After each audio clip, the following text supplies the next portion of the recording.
taking at least a lane. We're looking at 22 to drive out to I-80. Metro West to remind you to avoid these types of delays. You can pick up a train to and from the south side. The Rock Island line available out of Washington Heights, and that is the Rock Island line. Looking at the South Lakeshore Drive, delays continue southbound past 57th to Hayes, a stall in the left lane. On the tollways, a backup on the Tri-State southbound from Cermak to Ogden. Delays continue because of roadwork on Route 53 in the right lane on both sides. Northbound traffic heavy from the Adams to Euclid and southbound passing Northwest Highway. Not too bad in Northwest Indiana, and the expressways not too bad today. Your next report's at 408 News Radio 105.9 WBBM. I'll look forward to that. For the rest of today, windy and bitterly cold, occasional snow and flurries along with blowing snow. Temperatures in the 20s, low to 9 of 10. For St. Patrick's Day, very cold despite some sun with a high of 25. But the good news is a light at the end of the tunnel and warmer temperatures on the way come Friday. Right now, we've got 27 degrees at 3:59. Featuring the news that matters and breaking news at any time. This is Chicago's news, traffic, and weather station. News Radio 105.9 WBBM. Coming up in the next half hour on News Radio WBBM. This is Andy Dane, the man who led immigration crackdown efforts in Chicago last year, plans to call it a career. One of the GOP Illinois gubernatorial frontrunners makes his final appeal to voters ahead of tomorrow's big primary. Plus, President Trump having a hard time getting some U.S. allies to help open up the Strait of Hormuz. Sports, Bulls host the Grizzlies at the UC and in business. I'm Tom Busby at Bloomberg. Wall Street and higher. Oil down 5% today. The Dow up 388 points. The Nasdaq up 269. The S&P adding 67. 27 degrees at 4 o'clock. This is CBS News on the Hour, sponsored by JTV.com.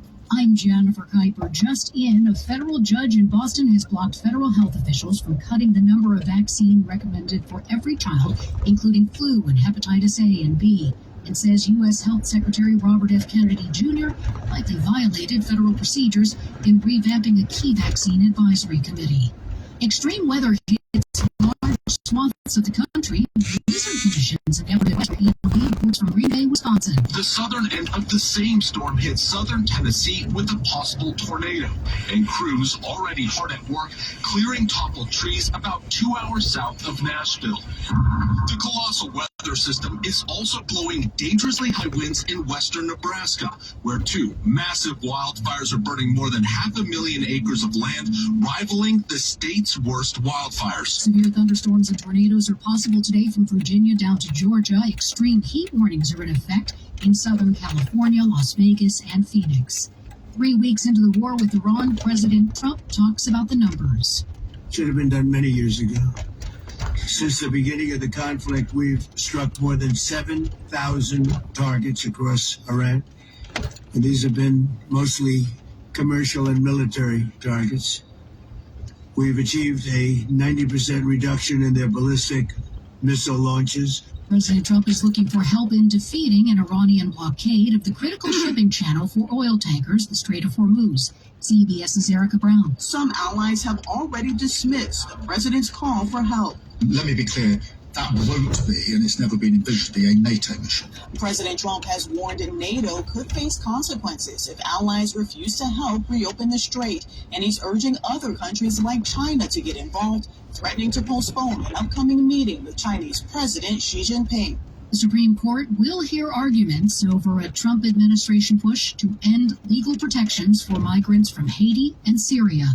The Kennedy Center Board has unanimously approved President Trump's major renovation plan. Together, we're going to ensure it remains the finest performing arts facility of its kind anywhere in the world. The center will temporarily close for about 2 years following its Independence Day celebration. It's been somewhat of a disaster, to be honest with you.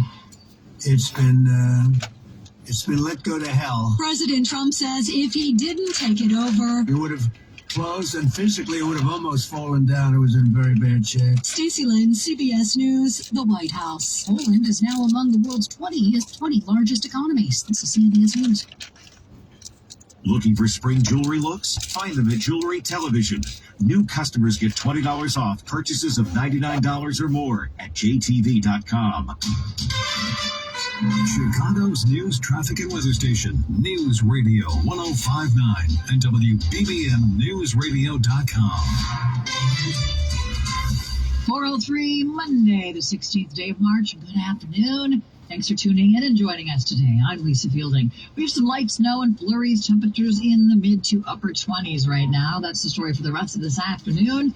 In Patrick's Day, cold despite some sun with a high of 25, but a lot warmer by Thursday. The AccuWeather 5-day forecast coming up at 4:15. But first, our top story at 4.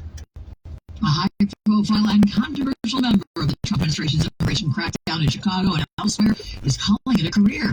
Here's WBBM's Andy Dane. Former Border Patrol Chief Gregory Bovino plans to retire from federal service at month's end. The CBS News report comes several weeks after Bovino was demoted following the fatal shootings of 2 U.S. citizens in Minneapolis. Before that, he led immigration to New Orleans, Charlotte, Los Angeles, and Chicago, where last year thousands were arrested. The use of tear gas and pepper balls on protesters were criticized, and one man was shot and killed by ICE agents in Franklin Park. Andy Day, News Radio 1059 WBBM. Tomorrow, Illinois Republicans head to the polls for their gubernatorial primary, and today, Ted Dabrowski led his final campaign event, pitching himself as the candidate who could take on Governor Pritzker this fall. Ted Dabrowski, a conservative policy researcher, has spent years analyzing Illinois' budget, taxes, and government spending. Son of Polish and Mexican immigrants, he says the state is on the wrong path under Pritzker. We're a bottom 5 state for job creation. We're a bottom 5 state across the country in economic growth. Bottom 5 state in wage growth. We can't have a future like that. Many of the numbers he cites come from WirePoints, the policy group he previously led, using public data like census and labor statistics. Other rankings like Wallet Hub puts Illinois closer to the middle overall. Joining him was a diverse coalition of supporters, including Right-to-Life President Mary Kate Zander. Ted and Kerry have both proven to us that they are concerned with protecting the state's most vulnerable. Sarah Herrera, News Radio 1059 WBBM. Illinois' top law enforcement official says the latest demands from the Trump administration could leave renters across the country open to discrimination from present or future landlords. Attorney General Rule says the federal government has done discrimination in renting based on 7 specific criteria, and Illinois adds several more under what he describes as states' rights. The current federal law is and has historically going been out to get the dinner. not a ceiling. Now the feds say they'll cut off about $1 million to Illinois if the state does not roll back those other protections, which cover characteristics including sexual orientation and gender identity. Using funds That's for, fine. That's fine. Okay. Promoting I just wanted to selective check. abortions and All right. Talk to you later then. All right. illegal immigration. No, that's okay. Not only has Congress already approved the money, It's about the nothing. new guidelines It's about are eating. so vague they can't possibly Dinner. be enforced. He and his California counterpart are leading a new lawsuit asking the judge to throw out the new federal guidelines. Eating dinner. Coerced into abandoning those protections. Illinois That's filed okay. more than That's 50 fine. I'll find a the place Trump that you like, administration. and I'll give you a call another time. Radio 1059 WBBM. In Chicago, the city council set to vote on an ordinance to restore the sub-minimum wage for tipped workers. The proposal would freeze the minimum wage at 24% of the $16.60 minimum wage. I'll try to find one. To hourly I'll try to Chicago find workers who do not receive tips. Without the freeze, tipped workers now pay $12.62 an hour would receive a raise to 16% of Chicago's minimum wage. Don't want to In do nothing. 2023, the council approved a Talk to measure you later, all right? that phases Just checking in. out All the right, thanks a lot. sub-minimum wage Thanks for for restaurant returning my servers, call. bartenders, and other tipped workers. Chicago Public Schools investigating allegations that involve a staff member at a Northwest Side high school. The CPS Inspector General is looking into claims that an employee at Taft High School in Norwood Park had what school officials call inappropriate interactions. Have a good day. Have a good day. Have a good day. Have a good day. A letter that That's it. and the Sun-Times reports the employee's been removed from the school while the investigation is underway. School leaders say the decision on whether that staff member will return will depend on findings of the Inspector General's office. District officials say they're taking the allegations seriously and remain focused on maintaining a safe environment for students. Rachel Pearson, News Radio 1059 WBBM. And one of the signature voices in the history of WBBM News Radio is silent. Generations of Chicagoans woke up with John Holtman. Top stories on WBBM. Problems of flooding in the loop this morning. Let's go to WBBM News Radio 78. The former news director and longtime morning news anchor died at his home yesterday, surrounded by his family. Holtman arrived at WBBM in February of 1968, months before it adopted the all-news format in May. He did 2 runs at the anchor desk. He worked with Dale McCarran in the 70s and teamed up with our own Alicia Middlebrooks from 1984 until he retired in 1998. He was then called back into his old job again in 2009 and 2010. He was a fill-in anchor at the radio station until 2020. In addition to his work on air, he was the voice of the Purdue University marching band. Altman had just celebrated his 89th birthday. He will be missed. It is 4:08. Traffic and weather together, sponsored by adventnews.com. Here's Neil Fiorito. All right, Lisa, we're going to start on Metro here. North Central Service trains are stopped near Galewood. This is due to a train that struck a pedestrian. In Aurora, we have jammed up traffic now on Ogden on either side of 75th. A crash reportedly involving a vehicle that wound up on the sidewalk. Avoid that big delay by using McCoy Drive to the north or Montgomery Road to the south. We appreciate your calls as always on WBBM Mercedes-Benz. Up in the state's traffic tip line. 780 Road in the northwest on both sides. Heading out to 35 and 3 minutes inbound. If you are up on, you save a couple of minutes in the express lanes, which are wide open, by the way, before the Windtrust Mural near North Avenue on up to the Eaton's Expressway. On the Eisenhower out 25 to Manheim, 43 to the Jane Addams Tollway. Coming in for 90, 54 minutes. About a half hour to get in from Manheim.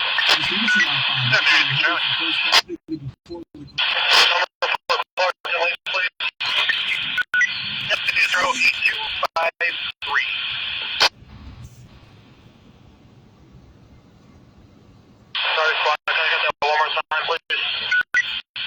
Yep, 08253. 08253. Yep, boy, thank you. Nope.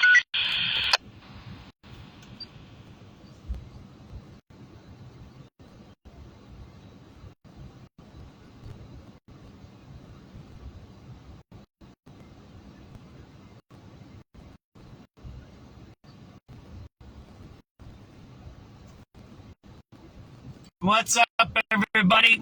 Thanks for tuning in. SubX.News on the spot reporting. 4:10 p.m. It is Monday, March 16th, 2026. We're out here rolling. We're gonna roll south on Michigan from Oak Street here. That's what we're gonna do. Hope everybody had a good weekend. Yeah, I think we're all shocked with this cold weather. It's like, whoa, what happened there? We had 70 degrees a couple of weeks ago last week, and now it's like 20. It's 50-degree difference. It's really, really cold. It's not even funny. But, we got to go with the punches, I guess. All right, we'll listen to some radio calls. I guess I'll cover it this way, and then I'll go to radio calls. There was a lot of violence going on. A lot happened Friday night. Besides the 7-Eleven shooting, there was a young man shot down in West Lawn, down by 60th and Lawndale. Then there was the 7-Eleven shooting at Adams and Wells, which barely got any coverage. It barely got any coverage. And I think that the St. Patrick's Day was okay in regular fights. It is what it is.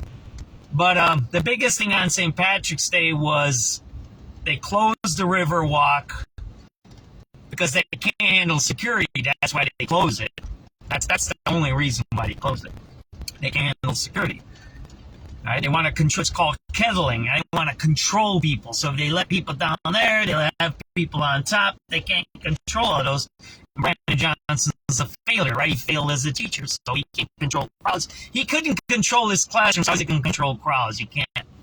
I mean, that's when you see him with those snow plows. You shouldn't be using those snow plows for crowd control. Those are bad.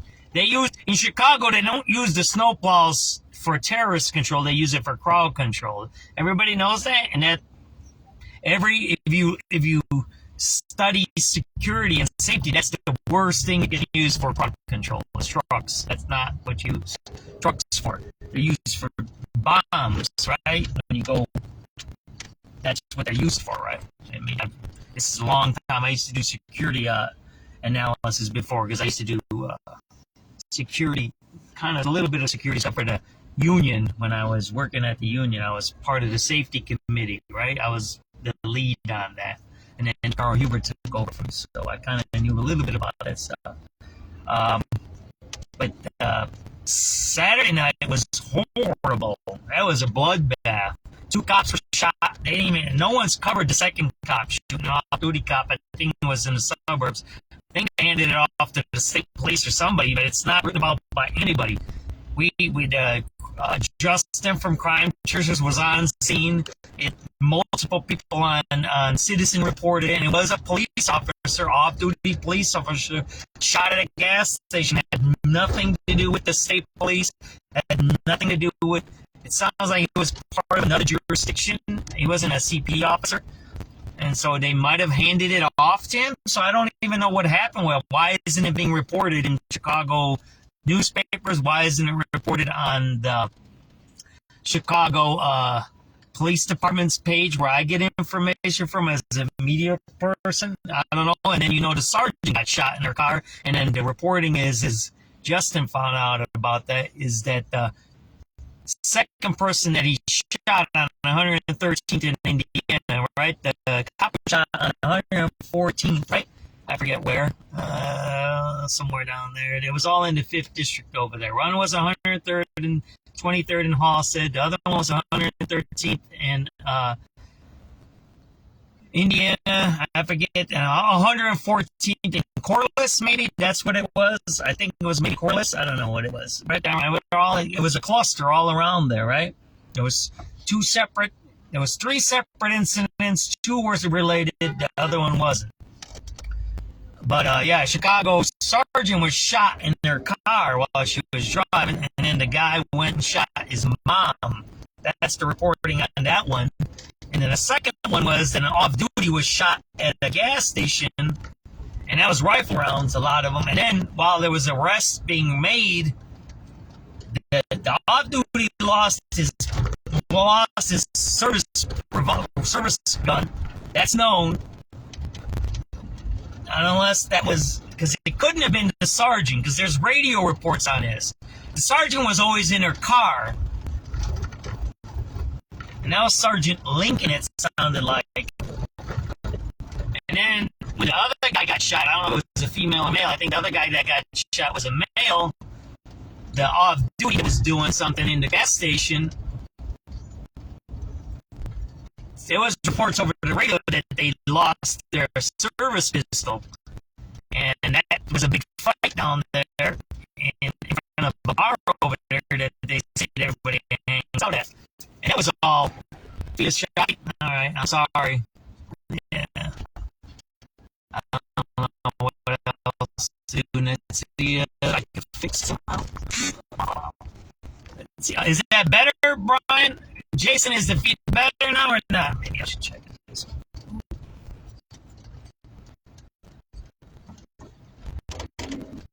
I mean, downtown it should get a little better now. Let's see. Tell me if it's getting better now.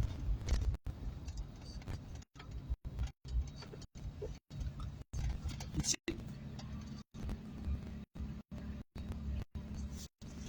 It gets bad there on Michigan Avenue. Is that better?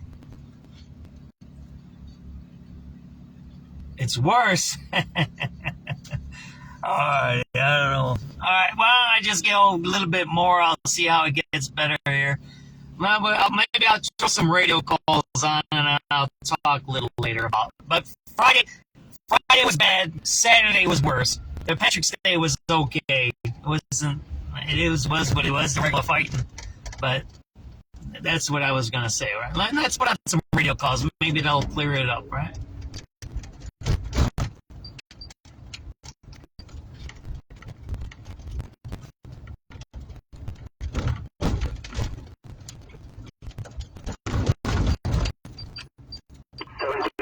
Adam and Boyd. Adam. But, let me get your number for action mission. So, line for both Adam and Boyd, please. Captain is 08121. 7284 Boyd. 784 Boyd. You got for 79 and relay. Yep, and it's 08125. 784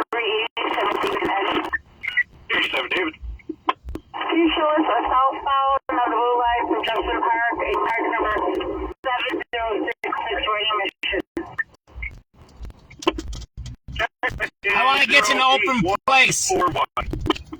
I'll get to some place where I know there's a good signal down there, right?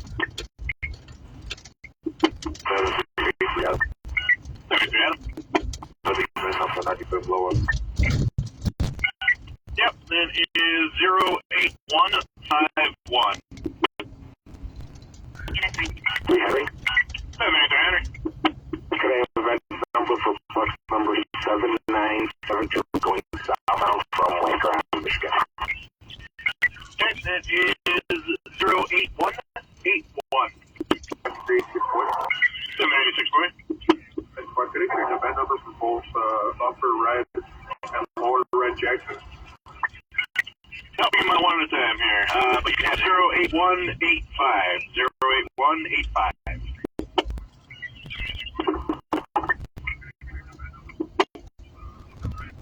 The units in 42 INS in progress. 3110 West Armitage. 3110 West Armitage. Walgreens, there's no black ceiling. You've got a brown car jacket, black snow pants, no weapons, nothing further. 14th District, Zone 3.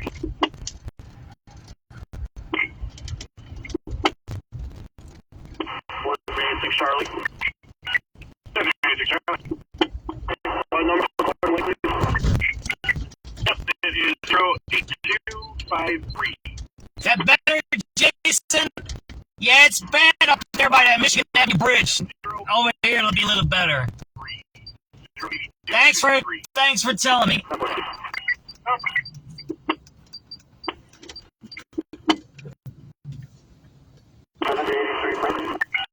738 Frank. Westbound from Perry. Check. That is 08286. 7386 David. 867. All for Chicago. Yep. 08293. 87 Adam and Boy. 7870. Another VIN number on here, please. Yeah, that is 08306. 700 David. 08309. 7384 Charlie. 784 Charlie. I get some numbers for Sir Mac in the red, please. Yep, that is 08322.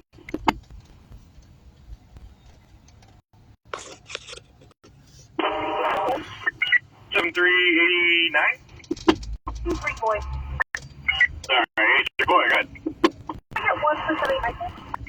Yep, it is 08325. 7383 Charlie. 78 Charlie. VIN number for platform 69 red line. Check, that is 08332. 387 Charlie. 787 Charlie. For the O'Hare blue line, please. Yep, that is 08368. Marine Unit Headquarters. Marine Unit Headquarters. Go for Marine Unit Headquarters. Hey, good afternoon. Getting a Marine distress, but it says he's not in distress. About 57th or so. In the lake, it says there's a male out in the lake, not in distress. I have nothing further. Good copy, squad. Yeah, he called in, so he's all good. We're watching him on camera. Thank you, sir. Excellent. All right, thank you. 7383 Charlie. 782 Charlie. Provided a VIN number for a bus service at this location. It's plus 8545 85 Frank. All right, you got it. 08384. 08384. All right, for my units over at Chicago on the red line at Chicago, getting one call of a fire. CTA reporting smoke inside the station. CFD is rolling. Who do I have over there right now? 7386 David. 86 David, 10-4. Fire is en route. Check it out, okay? Where's that at again?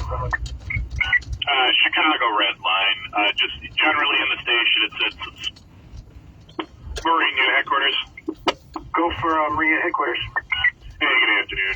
Getting a Marine distress, but it says he's not in distress. About 57th or so. In the lake, it says there's a...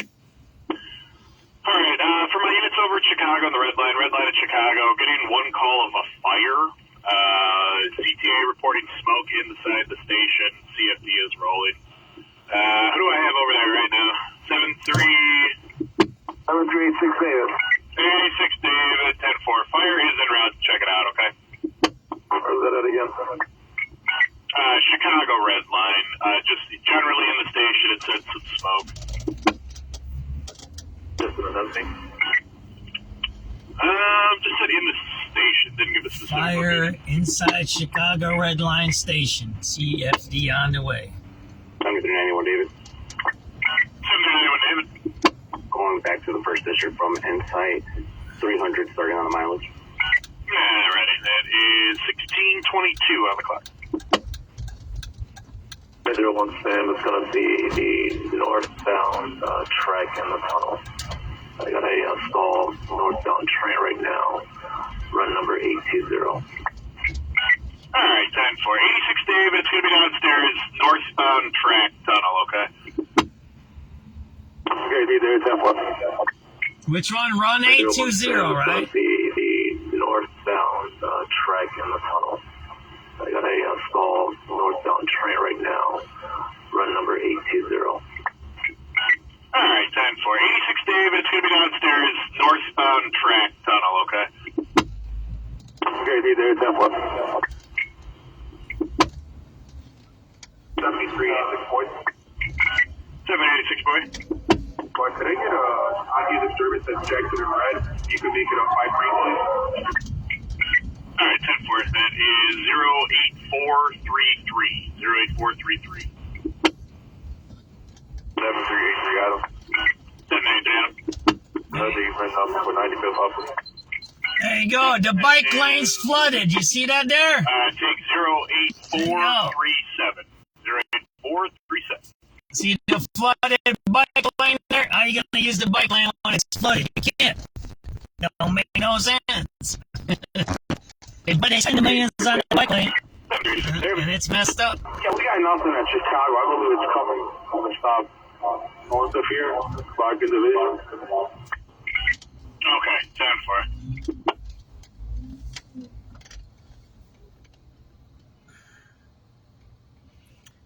Closer to Clark and Division. In the tunnel. You got all the sheriff cops here. 7391 David. 91 David. We landed in 1301. Alrighty, 1626 up.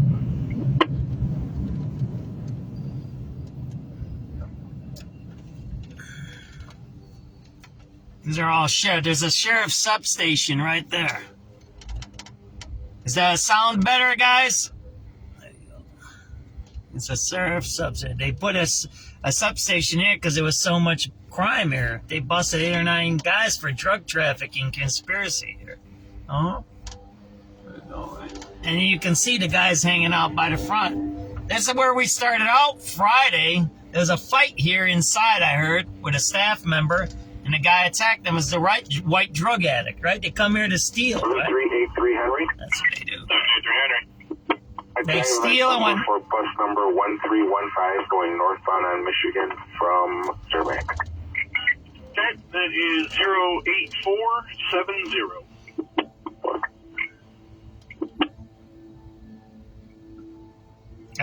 That's the story for Friday. We started here with a fight with a staff, and something happened to him, and we didn't get the full report yet. And then we ended Friday with the guy getting shot at the 7-Eleven because he tried to stop a shoplifter. So, and then Saturday, cops get shot. So, I mean, I was going to write an article for this morning. I got behind. I didn't. But basically, I want to, maybe for tomorrow morning, or maybe I write an article another day. It's not safe to work in Chicago. It's not. You get killed.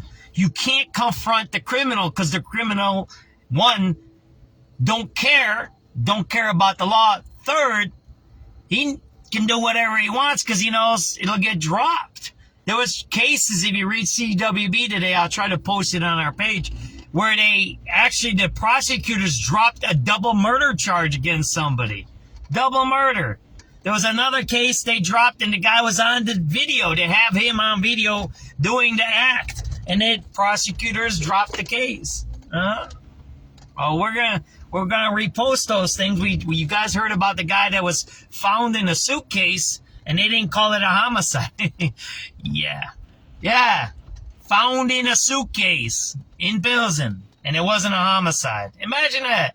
You get found in a suitcase, but it's not a homicide. It was called a death investigation. It must have been Houdini. I guess. I don't know. I don't want to make fun of people passing away, but you got to be ridiculous. You know what I mean? We're in some bad trouble here in Cook County, and I'll tell you that. Not only in Chicago, but in Cook County with this pro-crime stuff, and it's bad. We're going to listen to the 4:30 news now, and then we'll go back to maybe I'll do some talking. Is the sound better now or not? There you go. Thanks, Jason. And then maybe I'll do some talking and we'll listen to some radio calls, all right? But I got some ideas on this crime stuff. I just posted an article about the voting today. It's ridiculous. So, all right, we'll talk a little bit after the news, all right? 4:30 news is local usually. So we'll listen to this, right? Let's go here. There you go. I'm Lisa Fielding. Here are the top stories on News Radio WBBM. The family of the late Reverend Jesse Jackson withdraws what looked like to be a posthumous U.S. Senate endorsement by the civil rights icon. This is Rachel Pearson. DuPage County's flood control systems kick in after the weekend's heavy rain. New numbers show dozens of CTAL riders have been pushed onto the tracks for the past 5 years. Plus, President Trump having a hard time getting U.S. allies on board with plans to open the Strait of Hormuz. In sports, Bulls host Memphis at the UC tonight. In business, oil ends lower and Wall Street has its best gain since the war with Iran began. The Dow today up 388 points, the Nasdaq up 269, the S&P ahead by 67. I'm Tom Busby at Bloomberg. Flurries 27 degrees at 4:31. A new development this afternoon in the race to fill retiring U.S. Senator Dick Durbin's seat. Claims of a political endorsement from the late Reverend Jesse Jackson have sparked conversation in the Democratic U.S. Senate primary, and now the Reverend's family is walking it back. Here's WBBM political editor Jeff Buchholz with the details. People were handing out these brochures. Lieutenant Governor Juliana Stratton was talking about the pamphlets she saw as she left Rainbow Push last Saturday. They included the organization's endorsements for the primary. She showed them to reporters. It's not just me, but I am one of them. The pamphlets bore the pictures of the Reverend Jackson and his son Yusuf, who's the head of Rainbow Push. Stratton's been in a fierce battle with Northwest Suburban Congressman Raja Krishnamurthy and 8 other Democrats in the race to succeed the retiring Dick Durbin. The congressman joked with reporters about the announcement before saying Stratton's campaign had serious questions to answer. Now we hear about this endorsement from the grave. My staff is looking through the history books for my next endorsement. And now Politico reports Yusuf Jackson has said that pamphlet was a draft sample ballot that should not have been released, and that out of respect for his father's memory, the family's making no endorsements. Jeff Buchholz, News Radio 105.9. WBBM. Now to DuPage County, where flood control systems were put to work overnight after the latest round of heavy rain. Several regional reservoirs in DuPage County reached operating levels as crews worked to manage rising water. The Elmhurst Quarry Flood Control Facility diverted more than 10 million gallons of water from Salt Creek, helping reduce the risk of flooding in nearby communities, while other facilities, including reservoirs in Carroll Stream, Bloomingdale, and Westmont, also help store excess storm water. DuPage County says the system of 17 flood control sites across the county can hold nearly nearly 6 billion gallons of water. Rachel Pearson, News Radio 1059 WBBM. A new report finds that CTA riders are being pushed onto the L tracks about once a month. More than 60 riders have been pushed onto CTA tracks since 2021, sometimes during robberies or fights, other times for no apparent reason at all. That's according to the Sun-Times. One case this past December almost turned deadly. A 59-year-old River Forest man was shoved from the Harlem Blue Line platform after someone demanded $1. He fell 8 to 10 feet, shattering part of his leg and landing near the electrified third rail. A train operator stopped about 100 feet away. CTA says these incidents are extremely rare, though most happen on the red and blue lines, the system's only 24-hour routes. Sarah Herrera, News Radio 1059 WBBM. 4:33, President Trump warning NATO countries and other allies to help secure the Strait of Hormuz during the U.S. war with Iraq. Here's CBS's Rami Incencio. Asian countries do rely most on the oil out of the Strait of Hormuz. We know about 20% of the world's oil comes out of it. China, the biggest importer, roughly in the 35% range or so. India at about 15%. Japan and South Korea something like 10%. And in total, those four countries buy about 75% of oil out of Hormuz. And President Trump saying they should be the ones to do more. NATO has not yet given a formal reply, while Japan responded saying it is prohibited by a post-World War II treaty from deploying any warships. Officials in Cuba report an island-wide blackout as its energy and economic crisis deepens. Authorities report a complete disconnection of the country's electrical system. President Miguel Diaz-Canel warned that the island had not received oil shipments in more than 3 months. Cuba has blamed its woes on a U.S. energy blockade. President Trump warned in January of tariffs on any country that would sell or provide oil to the island. More than a month into the partial government shutdown, long lines are now building up at airports around the country. Funding for the Department of Homeland Security is being held up over immigration issues, and that has also meant tens of thousands of TSA agents are among the workers going without pay. The latest now from CBS's Jared Hill. TSA agents are working without pay.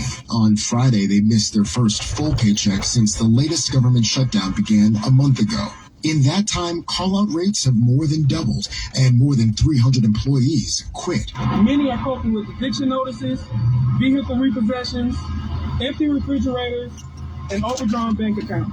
Congress has not funded the Department of Homeland Security, with Democrats pushing for changes to ICE, including requirements for enforcement agents to wear IDs and remove their masks. More than 1,000 TSA officers quit during last year's record-long government shutdown. There is trouble in the nation's heartland. A raging wildfire, the biggest in state history, is burning in tinder-dry western Nebraska. One person has been killed, and there have been widespread evacuations, according to this unidentified fire supervisor. Nobody was hurt, no panic. Everybody was calm and stayed to the emergency action plan, and it worked out great. Firefighters from Nebraska and Colorado are working to get the 600,000-acre wildfire under control. Jim Crisula, CBS News. Pella provides window and door replacement with products you can trust. For a limited time, call 833. A lot of stuff going on. That Stratton, what a con artist. Man, using a dead dude. I heard of dead voters, but that's ridiculous, man. Using a dead guy to try to win an election. I'm sorry, God rest his soul. I like Reverend Jackson, but that's some nasty stuff to be doing, that kind of stuff. That's horrible, horrific, man. These politicians, they just are a nightmare in our city, you know what I mean? Look at northbound on State. Get assault weapons off our streets and defend abortion rights. Illinois deserves a United States senator who knows how to fight for us. A senator who will never cower when the moment calls for courage. I'm proud to endorse Juliana Stratton for United States Senate.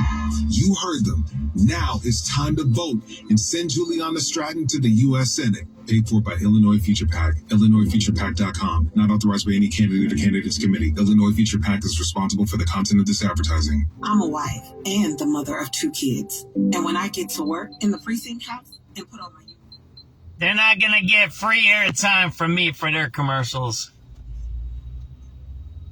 No, they're hanging more in River river, they're more hanging by River North in that area. I'll take you over there. They're more by Chicago Avenue, Grand Avenue, by over there. There's a Jewel over there. They're doing a lot of delivery stuff. They're a lot less over there. I'll show you where they're at now. Most of those, I think they got paperwork to be legal or whatever. They got work visas, I think, now. Most of those guys. Most of the bad guys that don't want to stay here, they already left. So they've already, most of the mondos that are bad guys or criminals, they're either locked up or they left. So Evidence in the BP on Howard and Walcott has gas for $3.54 a gallon. Coming up, this is Carolina Garibay. A local OBGYN professor talks the importance of investing in women's health research during Endometriosis Awareness Month. Take a closer look at that coming up. But first, it's 4:38, and it's time for traffic, sponsored by Four Seasons Heating.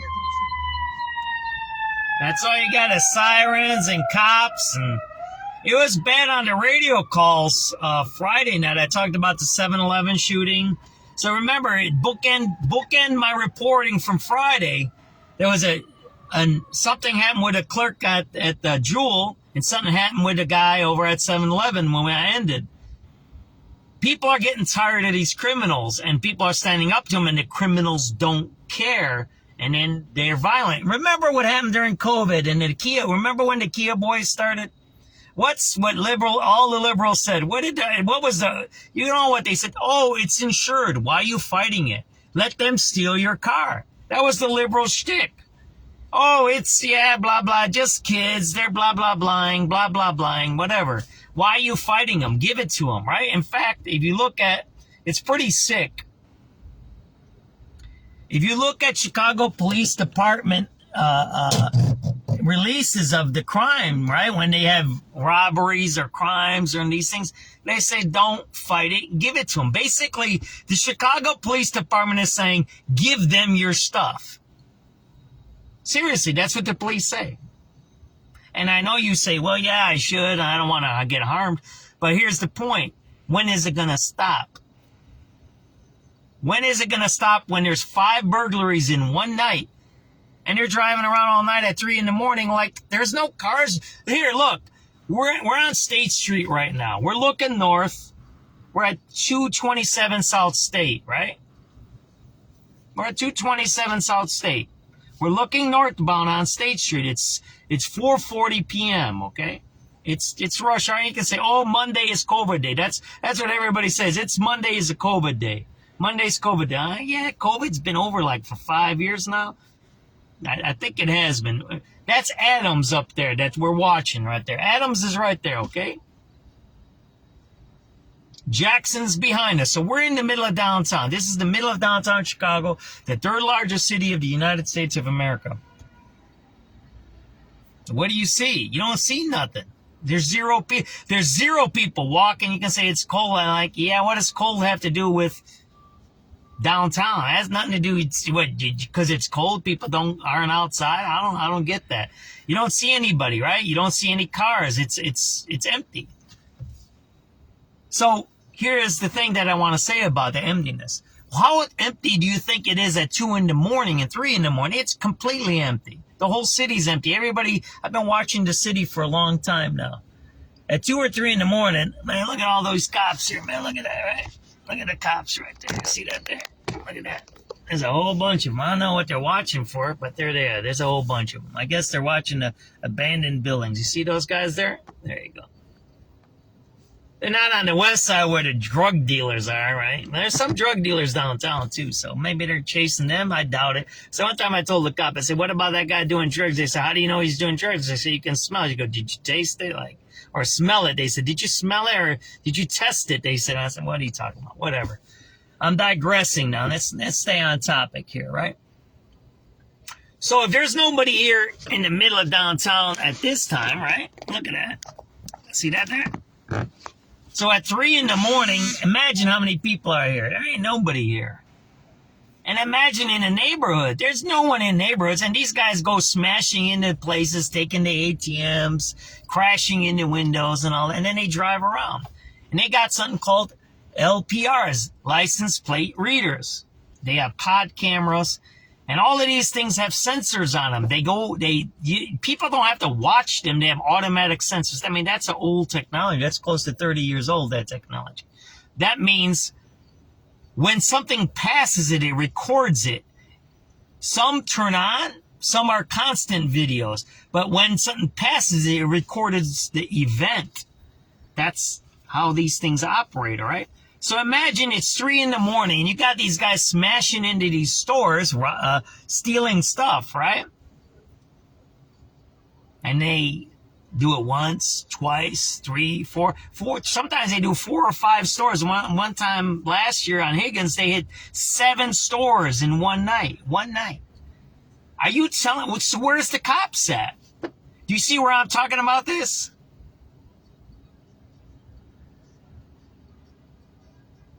Yeah, there you go. See? That's what happened at the 7-Eleven. Someone was stealing, and someone just sent me a bunch of stuff on to put out.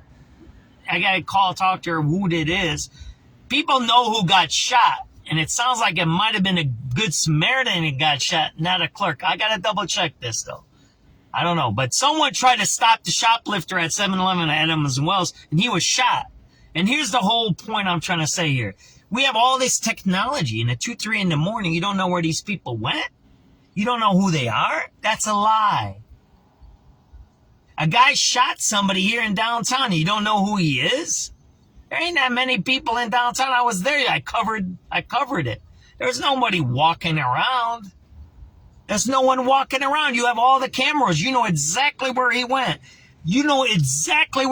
But yet they don't do nothing about it. There's no crime prevention. They allow the vagrants. They allow the criminals. They allow the drug addicts. Like I wrote the article today. I was in the library. I voted in the library. Then I sat down and posting the picture. I sat down. I don't know where I sat down. And they're like, "Oh, sir, you're in the kids section." I said, "Kids section? There's no kids here. It's a school day. There's no kids here." It was empty. The library was empty. And I said, "You're in the kids section. You have to move." I said, "But there's no kids here." He said, "Well, you need to not sit here, right, in this section." I said, "Okay, whatever. I'm leaving." So I went up. I did some. And then as I'm walking out in the vestibule, there was a guy smoking weed. You can smell the weed. You can smell it inside the library, the vestibule, right? I didn't think that. I went outside. I said, "You know what? Fuck that lady." The security guard. I went back and I said, "Man, you told me to get out of this section and there's a dude smoking dope right there." And she goes, "Well, they told me to tell you." I said, "Listen, there's a guy smoking dope right now by your door." She went and I left. She followed me to the guy. You know what she did? She opened the front door and let the smoke out. That's all she did. And she let the guy stay in the library. So a dude was actively doing drugs inside a Chicago public school library. The security told me I was sitting in the kids section at noontime when there's no kids in there. They should be in school. There's no one sitting in there, right? I don't like whatever. So they bothered me for where I was sitting, but the guy that was doing drugs, they let him enter the building after they knew he was doing drugs. That's what they did. So the point I'm trying to say here is this. The police, the administration, they all know what's going on. And they're allowing the crime to happen. Now, I don't know why. These are Marxists. They're Maoists. I think they're Marxists. They're labeling them Marxists. I don't know if they're Maoists. They're going back and forth in between labels and communists and socialists. They don't care. They changed their names. They could care less, right? The people running the city. But the point is this. They're not communists because communists don't believe in drugs. They don't believe in that kind of stuff. They don't believe in criminals, right? Criminals get locked up in communism. They have gulags, right? That Garner lady, right, who had a little vial of weed, they locked her up. Go to a communist country, see what happens when you do drugs over there. It's bad. I don't know why Maduro was a drug dealer. I don't know about that. I guess he was exchanging oil and whatever he was with that stuff. But the point I'm trying to make here is this, with this big long talk. Friday was a bad crime day. Saturday, the Patrick's Day was so-so, but I've heard from people, they send me stuff, it was bad. There's nobody here and it was crappy, they said. Not about the weather, but how they treat people, the city does. And Saturday night was horrible. 2 cops shot, right? 2 cops shot. 1 on duty, 1 off duty. There's a couple of murders that happened. There was a guy on the north side who was murdered in his car. I think that was a 19-year-old maybe on the north side, or a 17-year-old on the side. I don't know what it is. Then there was another guy, a 24-year-old murdered on 79th Street. We just posted that. So there was a lot of bad things that happened over the weekend. And here's the thing, like, why don't they get these guys? And there's a reporting on CWB today that they're dropping cases. And I don't know if that's Eileen Burke.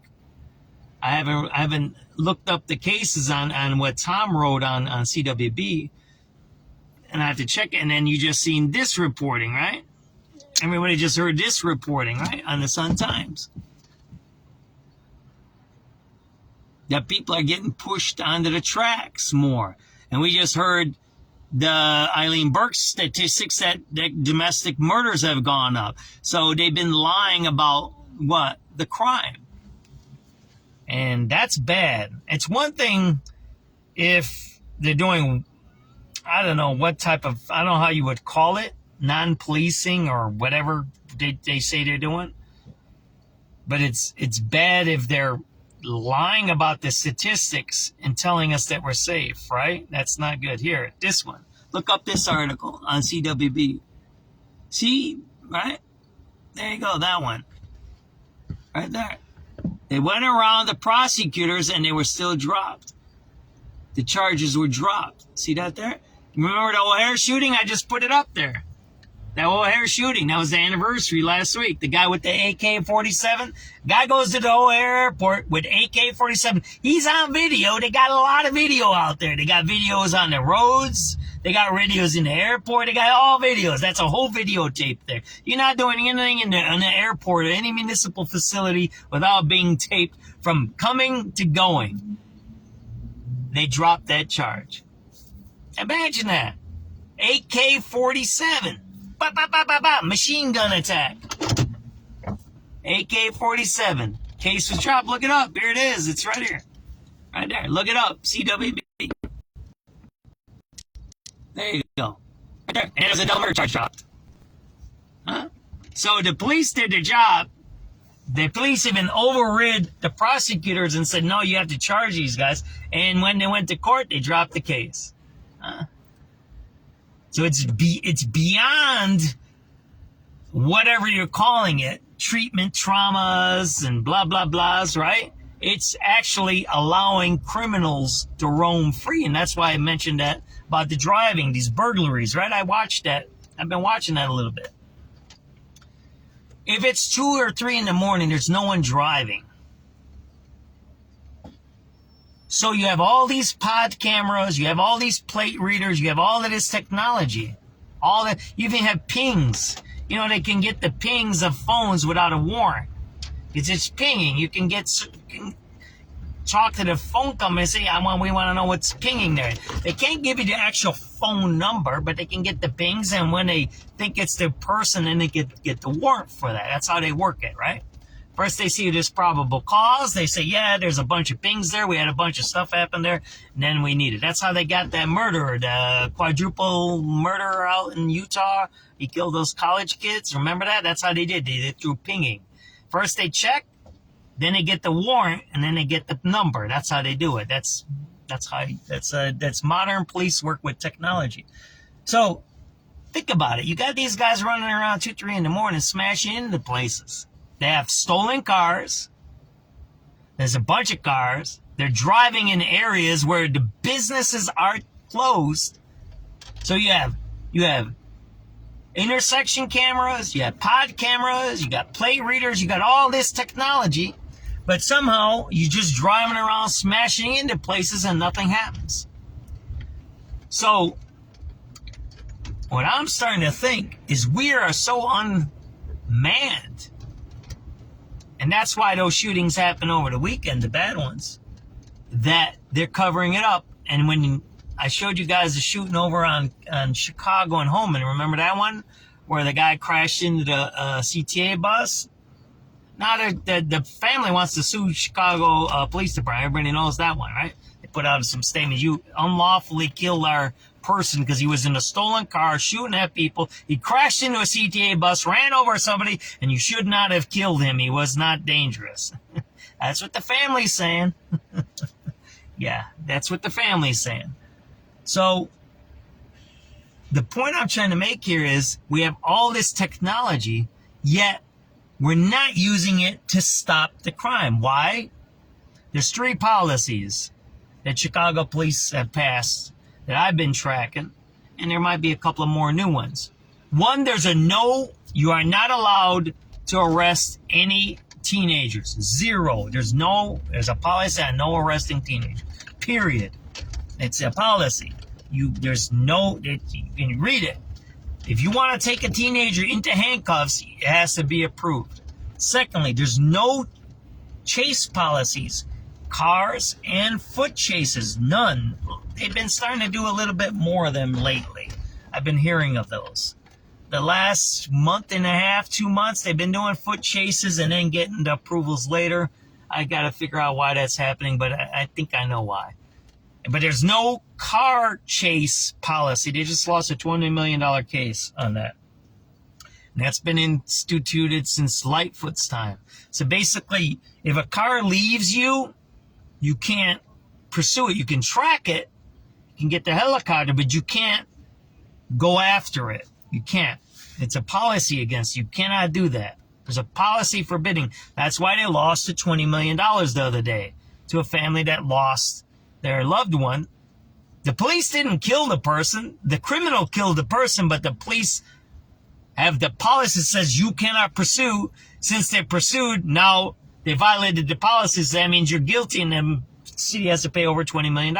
These are defund the police policies, and I've been saying this for a while now. You can get rid of Brandon Johnson all you want. You can get rid of him. That's not going to stop this. It's not. You have to get rid of him. You have to get a Doge in there. You got to do something like Trump did, Doge. You have to put a Doge set inside of Chicago, and you had to vet everyone. Anyone that was hired under Lightfoot or Johnson has to be re-interviewed and terminated. They have to be suspended from their positions, from all the way on top, all the way to a street sweeper. Every single person, you have to go by the dates of hire. That's what you got to do. And then you got to go through all of the policies that have been instituted, and you have to review them if they're legal. Legal meaning, do they protect citizens? Do they provide a service for the population, or do they remove services? Do they remove services? When you have a no chase policy, that's a removal of a service. That means you have to allow the criminal to go forward. I've listened to them where there was one guys, they ended up on the west side. I forget where they ended up on. It was a white car. It was a robbery car from the suburbs. I was listening to them. They drove around for 3 to 4 hours on the radio. Oh, he's here. He's here. 3 to 4 hours. Armed robbers in a stolen car driving around. You can hear these. If you listen to the radio, you can hear it all the time. There's even there's recordings of supervisors saying, "Do not chase. Stop the chase." There was one famous case where I heard of it live, and the guy saying, "I see them stealing. They're stealing in front of us, and they left. We're gonna go get them." And the supervisor said right on the radio, "Do not engage. Stop." That's what they said on the radio. There's more calls like that. CWB has them too. This is a fact. We have these laws. So if you get rid of Brandon Johnson, that doesn't stop those policies. It doesn't stop them. It does not stop them because they institute them. They don't care if they win or lose an election. They don't care about power. Everybody knows that. The guys that are running Chicago don't care about power. They could care less. They don't care about being the mayor. They're not administrators. Go look at the Chicago Teachers Union. Go look at it. All they care about is using it for politics. They don't care about the workers. They don't care about the services.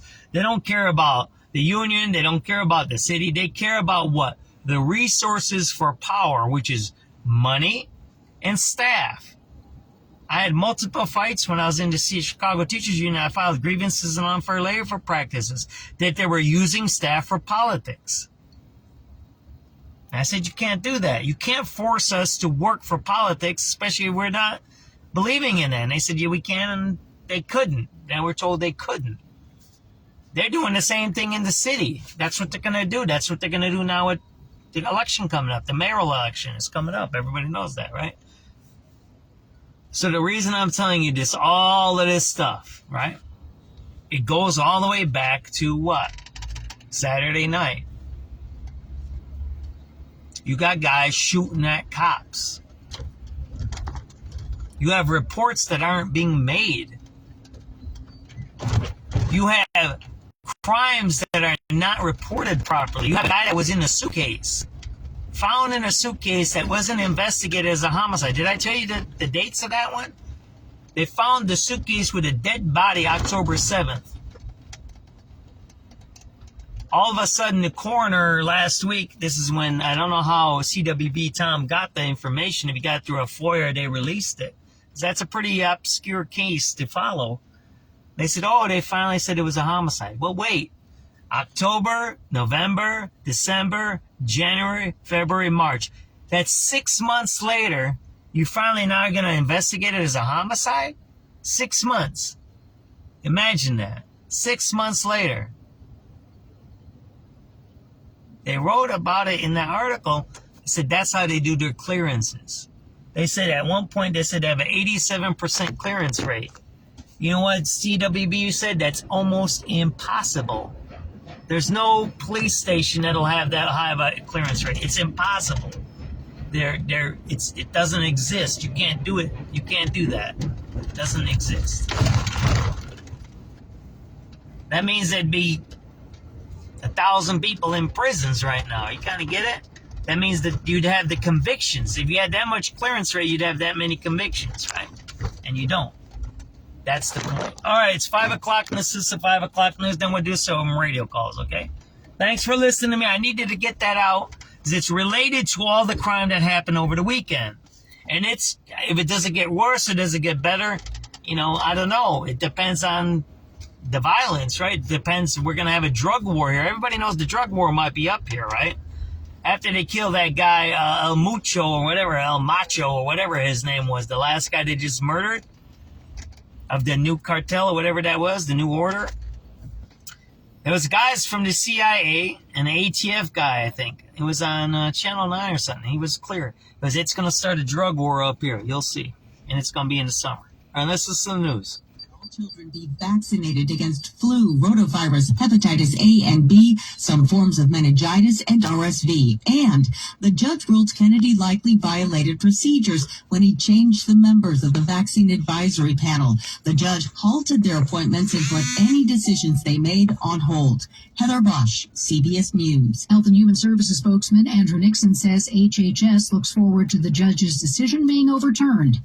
Long lines persist across the country due to the partial government shutdown affecting TSA agents at airports. CBS's Chris Van Cleve. The staffing situation at airport security checkpoints across the country is getting worse. By last Friday, all of the roughly 50,000 TSA officers missed a paycheck. That day, more than 8% of the workforce called out sick. On Saturday, it grew to 9.25%. On Sunday, 1 in 10 officers called out.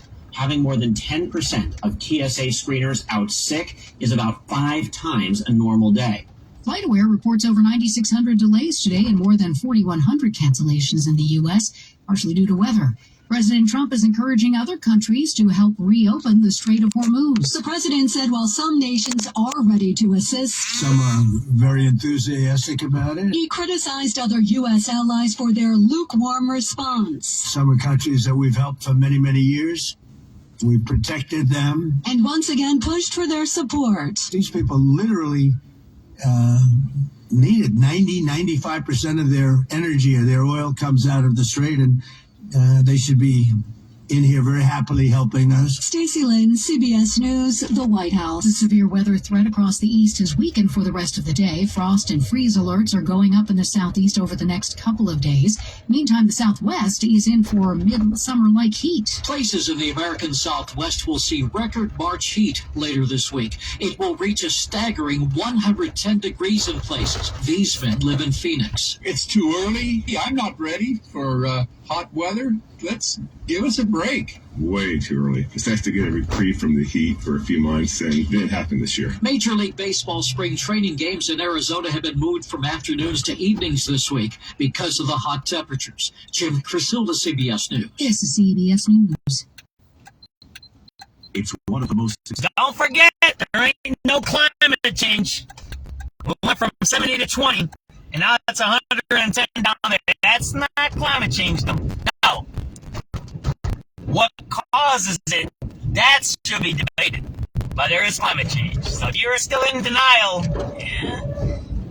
you need to get yourself a little cleaner tin foil, because that tin foil gets a little wrinkly on your head after a while. You know what I'm talking about? So there is climate change. It's just a matter of, is it part of the natural cycle of the world and the earth, or is it caused by us? So that's something to debate. Early voting is already underway across the Chicago area, and mail-in ballots have been sent to voters who signed up for them. Same-day voter registration is still available and will be available at select polling places on Election Day. The easiest way to register is to visit your local county clerk's office and bring the required identification. Voting on Election Day can be done at a voter's designated polling place. In Illinois, the polls open on Election Day at 6 a.m. and close at 7 p.m. You can still vote if you're in line by... Remember what I always say, look at the surface parking. That's how you check how many people are in downtown. Surface parking. That's how you see it's empty. It's surface parking that tells you, right? You don't have to see the people or nothing. It's cold today, right? People are upstairs, inside, they're walking around. And it's 5:04 p.m. We're in the middle of downtown. You don't see any cars. You don't see no surface parking. It's COVID, right? It's COVID remote day. Isn't that what they keep saying? CPS says it takes the listening situation to the lies. seriously and that the findings will determine whether the staff member returns to the classroom. Rachel Gerson, News Radio 1059 WBDS. What's first believed to be a natural death inside a far southwest side home is now being investigated as a homicide. The 84-year-old woman was found unresponsive Thursday morning inside a Beverly home on South Washtenaw near 111th. Police initially believed the death was non-criminal, but the Cook County Medical Examiner's Office later determined the woman, identified as Belinda Ruiz, suffered multiple injuries during an assault and ruled the death a homicide. Police have not yet announced any arrests. Sarah Herrera, News Radio 1059 You'll see the drug addict right here, right? Leading a new lawsuit against the Trump administration, fighting an attempt to change what can be defined as discrimination against renters. Kwame Raoul says he and 15 other attorneys general are suing over what he calls the government's threat to cut off funding for state housing agencies that spell out anti-discrimination protections based on characteristics including sexual orientation. They just walked down there because they didn't want to be on camera. Drug addicts, right? So vague that states have to guess what they are intended to allow and or prohibit. If these actions were left unchallenged, discrimination in housing is almost certain to increase. At stake is about $1 million in federal housing money. Illinois has filed more than 50 lawsuits against the administration in Washington. A firefighter was seriously injured after fighting an apartment fire in Chicago's Rogers Park neighborhood this morning. The extra alarm broke out in a multi-story building on North Shore Avenue near Ravenswood. Sometimes reports the firefighter fell through the first floor and into the basement. He was taken to the hospital in serious condition. At least 7 people were inside when the fire started. None of them were taken to the hospital. Back to elections. Tomorrow's Republican primary could determine who faces Governor Pritzker this fall. And today, Ted Dabrowski made his final appeal to voters, promising big changes if he wins. Wrapping up his campaign at Trump Tower, Ted Dabrowski criticized Governor J.B. Pritzker. They continue to pass laws which are onerous, which are killing our jobs, killing our freedoms. They've attacked religious rights, family rights, parents' rights.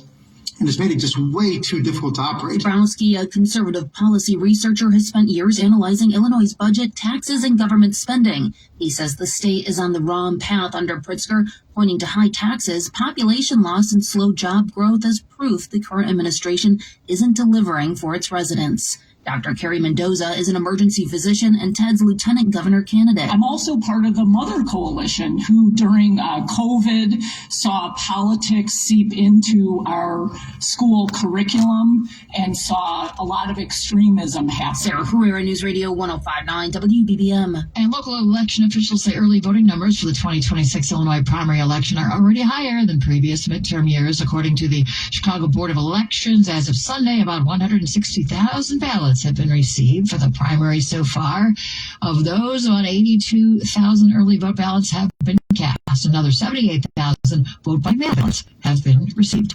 It's 5:08. Time now to check in on the roads, traffic, and weather together on the 8th. Here's Neil Fiorito. All right, we have a crashing cleanup on the Bishop Ford on the outbound side at Dalton Avenue off on the right shoulder. Still really heavy, though, from the Dan Ryan. You're about 30 minutes out to 8094.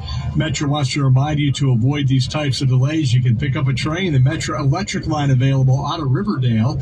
Looking at the Edens Expressway, a little traffic coming inbound now at the Kennedy Junction, but not on the way out.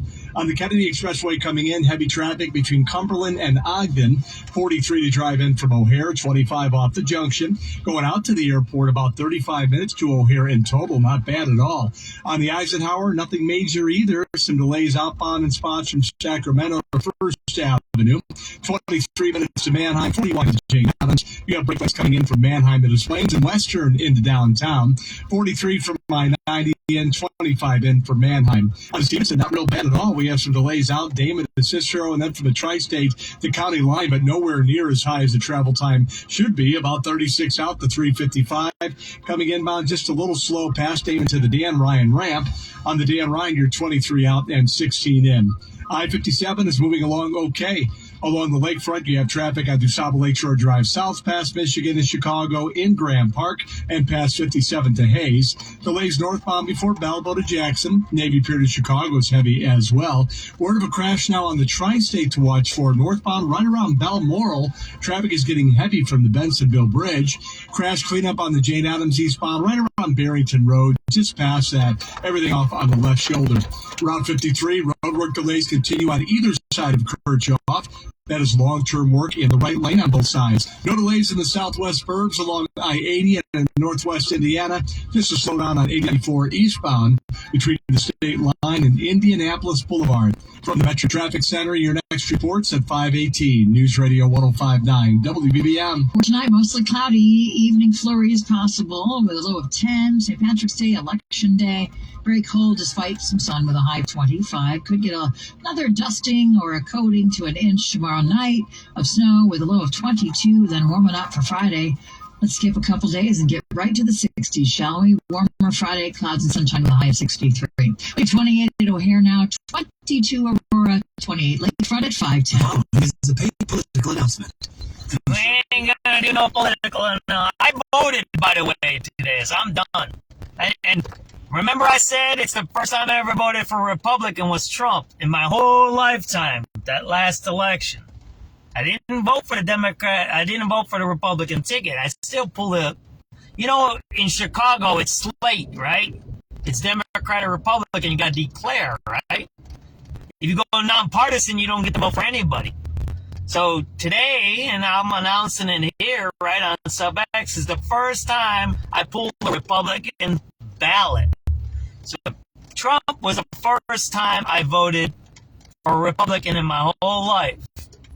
Today is the first time I pull the Republican ballot. That's what you got to do here in Chicago. I don't know how it is in other places, but you got to say either you're a Democrat or a Republican or independent or whatever, and then you pull those ballots and you vote for the people. So basically, if you say independent or nonpartisan, then you don't vote for anything. There's no candidates. So you have to do all write-ins or whatever it is. So today is the first time that I pull the Republican ballot, and I voted for whatever I thought would be the best. I think I put in for Ted Dombrowski. That guy, I like that guy. He's got a good brain on him. I think that's the guy we need. I voted for Ted. I don't know. Bailey, I like Bailey. I think he's a good family man. He's a good Christian, but I don't know. He tried once, he lost. I mean, there's something for name recognition. So he might win, but you know what? He lost once, and he's got all this family trouble now. He lost his kid and stuff like that. I think, like he said the other day, he should concentrate on his kid. He took a few days off the campaign trail. I think that's what he should do. Take care of his kid. He's a good man. Maybe he gets into cabinet. Maybe he gets appointed to something if another guy gets in. But, yeah, I ain't got none against Bailey. But, yeah, I think some of that anti-gun stuff and anti-COVID stuff, yeah, it was kind of over the top. You know, I don't know. It is what it is. I didn't vote for Bailey. I think I voted for a Green Party or something like that back then. I don't know what I voted for back then. So I think the last Democrat governor I voted for was Pat Quinn, I think. I don't think I voted for anyone else. I didn't vote for JB. JB's jack off. So like, yeah, you can't vote for a guy that's a billionaire that says he's a communist or a socialist or whatever he thinks he is. Power to the people. Yeah, that don't match. So it's kind of weird. So, yeah, let's have some radio calls. All right, let's see what's going on with the cops. We'll go riding around, see what happens. I would, you know, and once I get this radio fixed, I have people call in, and then they'll be good. Right now, I'm in the car. That's a bad. You can't do the call-ins. They doing a drug deal there? It looks like those two guys are doing a drug deal right there. That's what they're doing. One guy's got a camera taking pictures, maybe. I don't know what they're doing there. Let's get some radio calls going. See what kind of crime is out there, and I don't know. We might cut it short today. You know, maybe do a 6 o'clock show, and that's about it, right? Let's see. Let's get to the radio calls, right? Where you shut them down at about 5:30. So let's go back a little bit. It's 5:13 now. We'll go back to 4:30. I think I listened to the 4:30. If I hear the ones that we already heard, then I'll just pop a little ahead. I'm going on crimeisdown.com, and I'm listening to rebroadcasts right now. I'm starting at 4:32.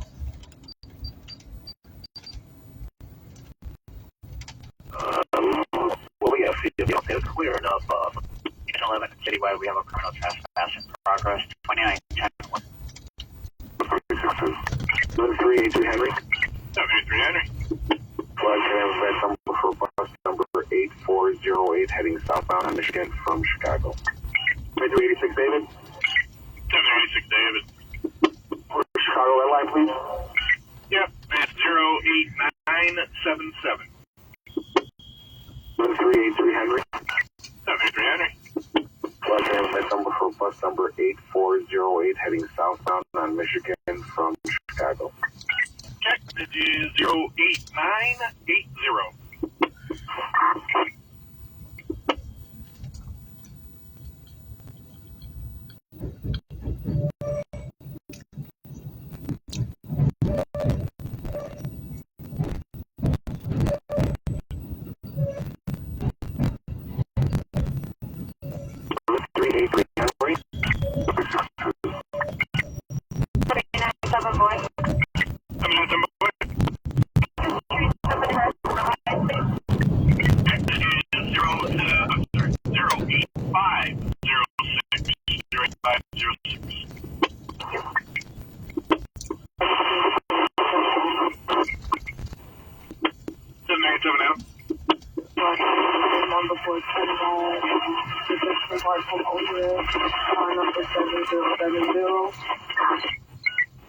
That is 08510.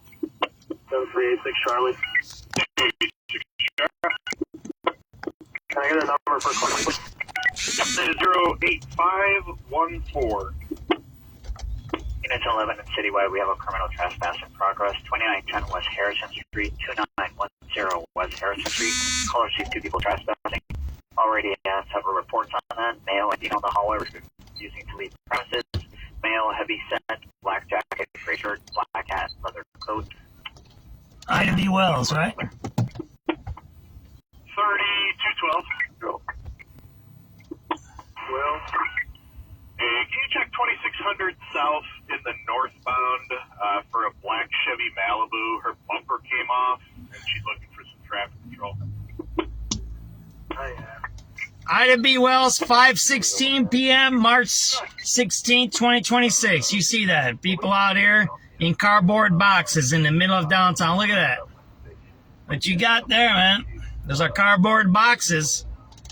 There's State Street. See the cardboard boxes? This is State Street and Ida B. Wells. Used to be Congress, right? There you go. That's the main library there.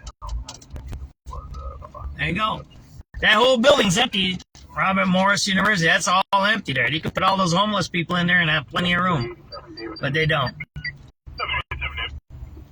That's where I can get right mission from Belmont Jefferson Park, car number 7072, northbound. Check, that is 08543. 7386 point. 786 point. I'm going to check, please, that right. Yep, that is 08550. 3888. For medical district, yeah, that is 08559. Units in 10 and citywide, we have shots fired at 2150 West Coulter Street, 2150 West Coulter Street. Heard 2 shots coming from Gray Accurate Park on Coulter Street. Male fled to 2146 West Coulter Street or 2147 West Coulter Street. Male masking wearing black mask, black sweater, blue jeans. On Ida B. Wells and State Street at the abandoned Robert Morris University. About 5:15 p.m., March 16th, 2026.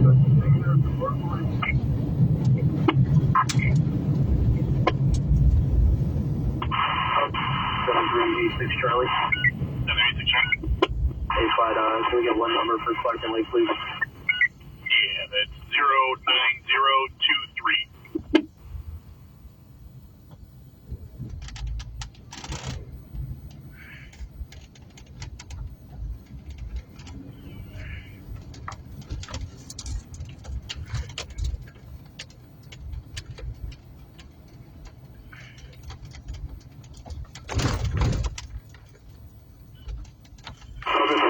Charlie. 793 Charlie. This is me one in custody at the Clark and Lake station. Can we get a transport? Alright, one in custody at 1637 hours. We'll get you a transport here.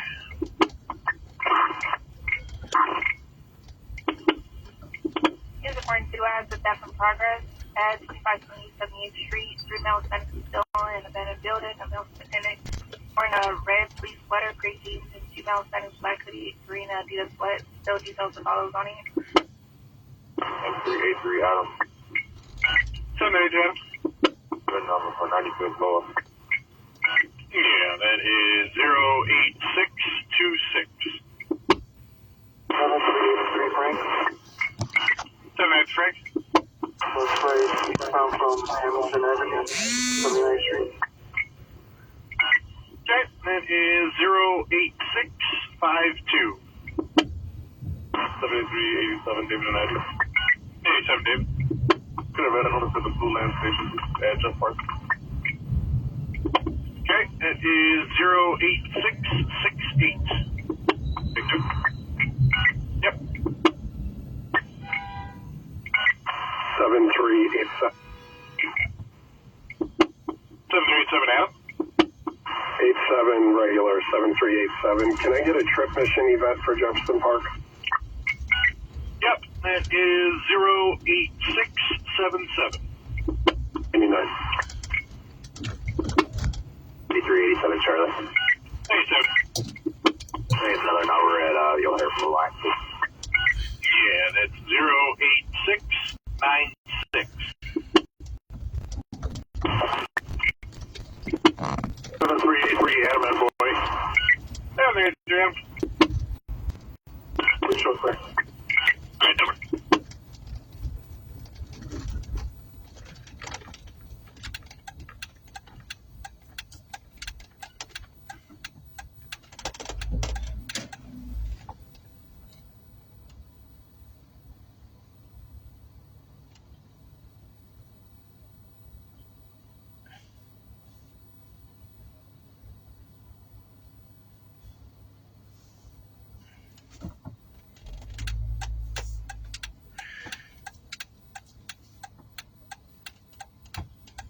86 boy, valid photo ID, no wants.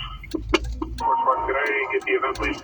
You got it. That is 09035. 09035. We're so clear. All right, that works.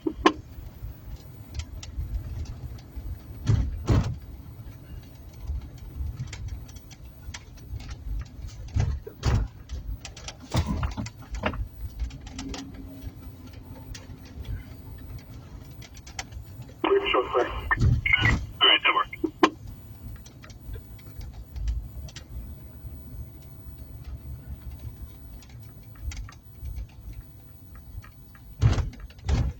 We're caught up on radio calls there.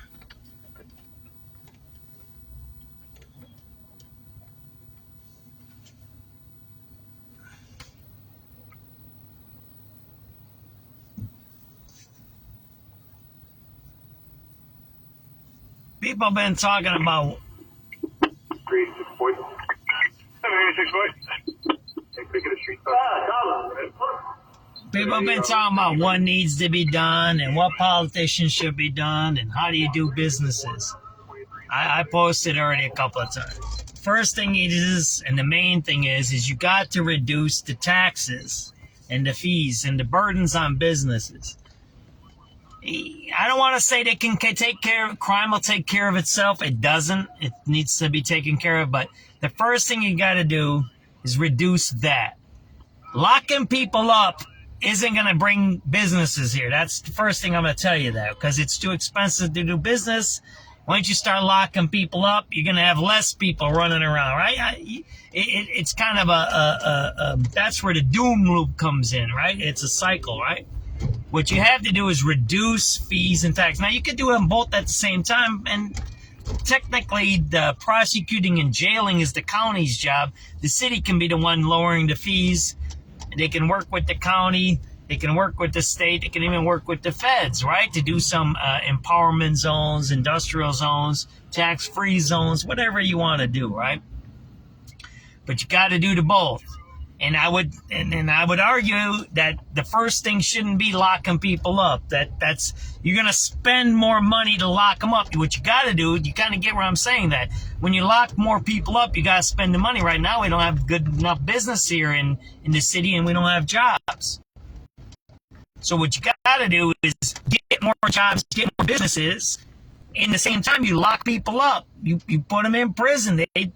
They do something on this ETA, they should get a minimum of 5 years for each offense. Minimum of 5. If you're pushing people onto the tracks, like they just reported in the Sun-Times today, if you're killing women, if you're killing a woman because it's a woman thing, you should get life in prison, man. How do you trust a guy like that?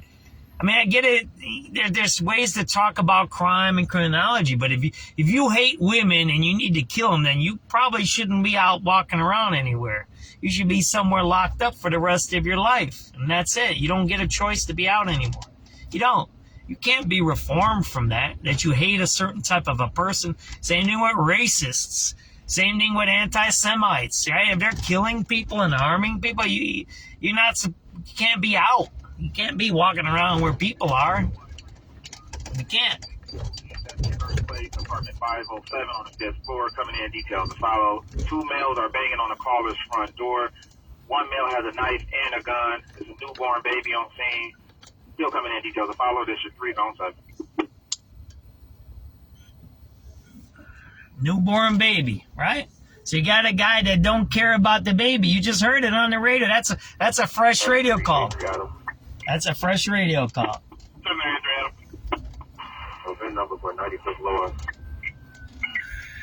Yeah, tap for it. That is 09107.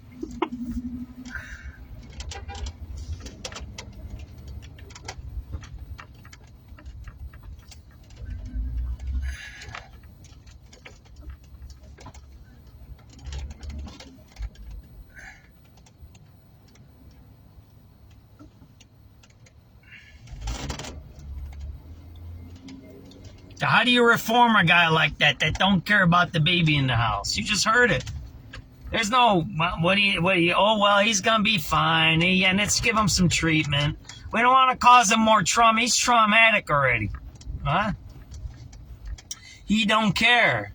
It's like the guy who shot up the guy at the 7-Eleven. He don't care. Person who shoots at police. He don't care, right? That's the stuff that you got to start making a rational decision of. That person should probably not be in public for a long time. And if somehow they get released or somehow somebody says they need to have some supervision or something.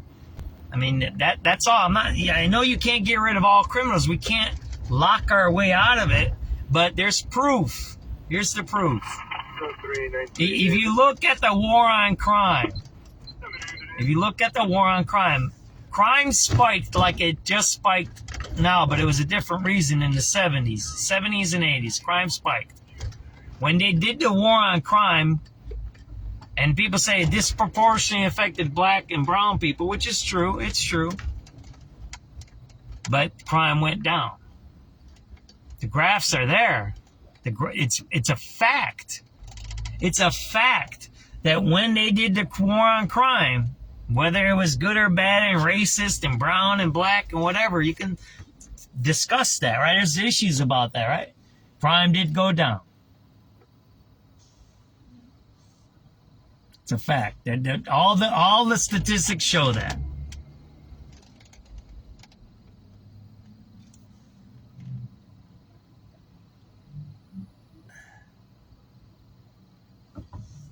You can't deny it. You know what I mean? These people, they want to say things happen, they don't happen. They use statistics for themselves. What's the biggest thing that Brandon always says? Oh, yeah, crime is down. The statistics. When I was in the union, we never went with statistics. We said statistics can be manipulated. That was our first thing. That's how we got in. That's how we won the elections. That's how we got into the union, by saying statistics were bad, and they lied. Look up students as collateral damage, the Mid-South report. Look that up. There's a PDF document of that. That's how I got involved in the union. We said statistics are bad. And the premise of that paper, that's from Pauline Lippman. That's back in, she wrote that in what? The late 90s, I think. Maybe in the 2000s. Because I started in CPS in 2004, 22 years ago. And I started getting active when there was a violent spike, right? Let's listen to 530 News.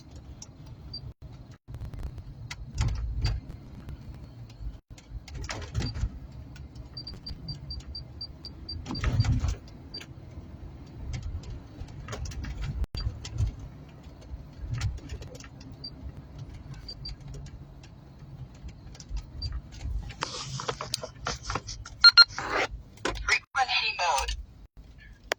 Panel mode. Frequency mode. Immigration crackdown efforts in Chicago last year plans to call it a career. Family members of the late Reverend Jesse Jackson walked back what appeared to be a posthumous political endorsement ahead of tomorrow's Illinois primary. The latest legal fight between Illinois and the Trump administration focuses on housing and what defines illegal discrimination. I'm political editor Jeff Buckles. Plus, White House Chief of Staff Susie Wiles says she's been diagnosed with early-stage breast cancer. In sports, Bulls take on the Grizzlies at home tonight in business. Oil ends lower and Wall Street has its best gains in...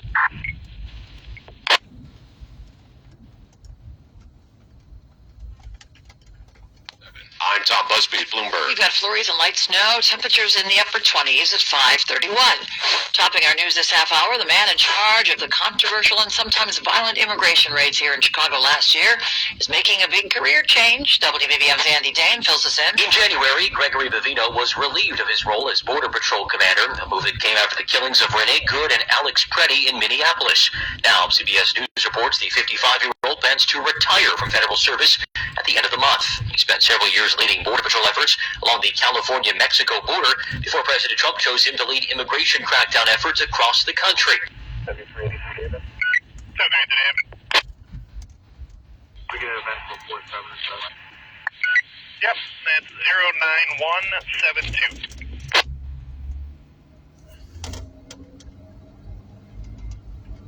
Political news. The family family of the late Reverend Jesse Jackson has now withdrawn from what appeared to be a posthumous endorsement of a candidate in the Democratic U.S. Senate primary. Lieutenant Governor Juliana Stratton says a pamphlet produced by the Rainbow Push Coalition shows her candidacy was endorsed by the late Reverend Jesse Jackson, who died last month. Somebody that I really look up to. When I walked outside, people were handing out these brochures that said, exactly that. And it has about 100 or so names, but one of them is mine, and I'm grateful that that's the case. But political reports Joseph Jackson, who's now the head of Rainbow Push, says the pamphlet was a draft sample ballot that was never finalized and that his family was making no endorsements in the primary. Stratton is one of 10 Democrats in the primary for the seat being vacated by the retiring Dick Durbin. Renters who face discrimination from apartment owners could find it harder to hold those people accountable, according to new federal guidelines that have now sparked a new lawsuit. The federal government says it's a crime for landlords to discriminate against race, color, national origin, religion, sex, family status, and disability. States embracing their states' rights go above and beyond that to protect against discrimination. And Attorney General Kwame Raoul says Illinois also includes safeguards based on source of income, sexual orientation, gender identity, and immigration status. But he says the Trump administration has threatened to cut off federal housing money for any state that extends discrimination protection beyond those original 7. Raoul says that's unconstitutional. HUD is attempting to impose vague, ideologically motivated, and unlawful conditions. At stake is a little less than $1 million in federal money. Illinois and California are leading the suit. 14 other states have signed on. The state has filed more than 50 lawsuits against the Trump administration. Jeff Buckles, News Radio 1059. WBBM. A woman found dead in a home in Chicago's Beverly neighborhood was later determined to be the victim of an assault. Chicago police say when officers found 84-year-old Belinda Ruiz Thursday morning, she was unresponsive and showed no visible injuries. Her death, initially considered non-criminal, but an autopsy by the Cook County Medical Examiner's Office later found she suffered multiple injuries during an assault. Police say the investigation is ongoing and no arrests have been announced. Sarah Herrera, News Radio 1059 WBBM. It's 5:34. Around the nation, the White House Chief of Staff has been diagnosed with early-stage breast cancer. President Trump says that Susie Wiles plans to keep working while she undergoes treatment. She's going to take care of it immediately. Calling her prognosis Excellent. Beyond excellent. In a statement, she said the cancer was detected early and she was grateful for a strong medical team and the support of colleagues as she continues serving. The 68-year-old is the first woman to serve as White House Chief of Staff and a longtime political advisor to the president. Stacey Lynn, CBS News, the White House. A federal judge has blocked federal health officials from cutting the number of vaccines recommended for every child. The decision today halts an order by U.S. Health Secretary Robert F. Kennedy Jr. to end recommendations for all kids to be vaccinated against flu, rotavirus, hepatitis A and B, and some forms of meningitis and RSV. Leading medical groups, including the American Academy of Pediatrics, previously voiced alarm at those changes. Well, tax scams are on the rise, and here's what you need to know this tax season. Robocalls, texts, and phishing emails from scammers are up this tax season, according to the FTC. Consumer advocates and government officials are urging the public to stay wary, stop and think before engaging with phone or text messages. Remember, the IRS will not contact you directly by text or phone. Officials say AI has likely contributed to an increase in fraud attempts. Scammers often use alarming language and QR codes to send people to fake websites where they ask you to verify accounts or enter personal information. Links may install malware or malicious software. I'm Julie Walker. Pella provides window and door replacement with products you can trust. For a limited They just busted a dude from Chicago for doing that stuff, and he was... Think about this. They just busted a dude in Chicago, and he extorted companies for $75 million. $75 million. Imagine $75 million. What you would do with that. I don't want to say nothing, man. After $1 million, I would stop. But this dude went all the way up to 75, and he got busted. And they did a whole scam of, he set it all up. They sent the spam word into the companies, and then they said, call them, say, oh, we'll fix it. But they were the ones that were putting the spam in there. It was pretty crazy thing there that they did to people. I mean, I don't understand it. It's like the Somalis, right, that they're going after now. how do these things keep going, you know? Better Business Bureau. You don't need to be afraid of the IRS any longer. End your tax nightmare today by visiting us online at tra.com or call 800-566-3062. That's 800-566-3062. Tax Relief Advocates. Real solutions for real people.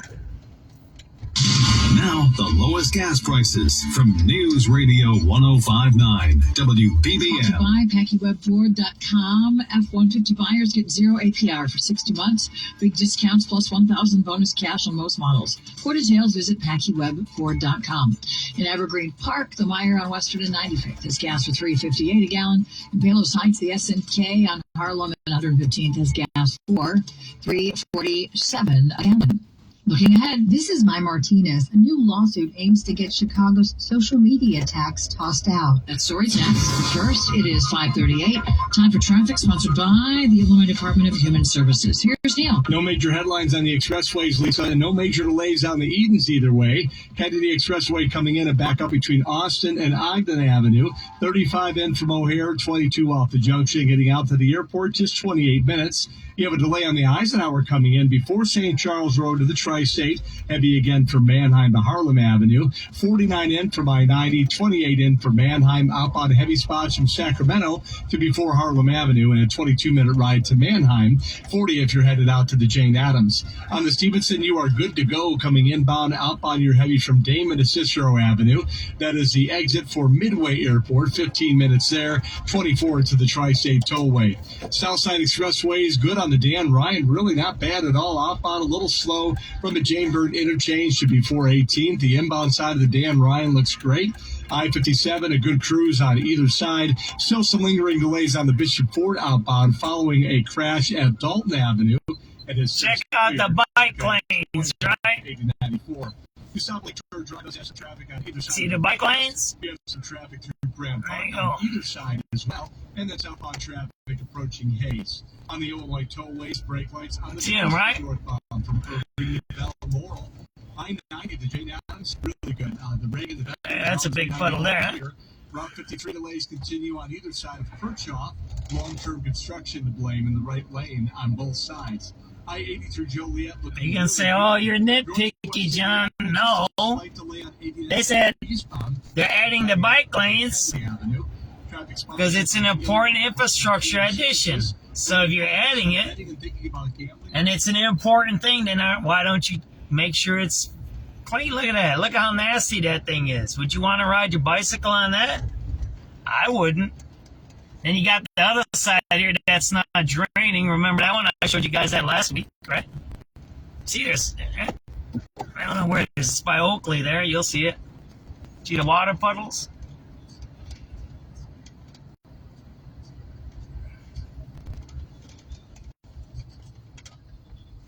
See? That's the one I showed you last week. See that? It doesn't drain there, so the water stays in the middle there. See that there? That's the Oakley one there, right? The point I'm trying to make here is this. You know, if they want bike lanes, they get bike lanes. And that's what... Look, if the guy's in charge, it's like Daley. He did bikes in Green Roast. Ron did the River Walk. Washington, I forget what he did. He did a couple things like that. Each mayor, each president, each governor's got their thing, right? And they're going to do it. That's just how it is. It's called executive privilege, right? You get to decide the things that are important to you, right? But if bike lanes are supposed to be important, and you're going to see here, right? Look, there's a big puddle there, and there's a big puddle there, right? There's a big puddle right there. So how is that important? It's not.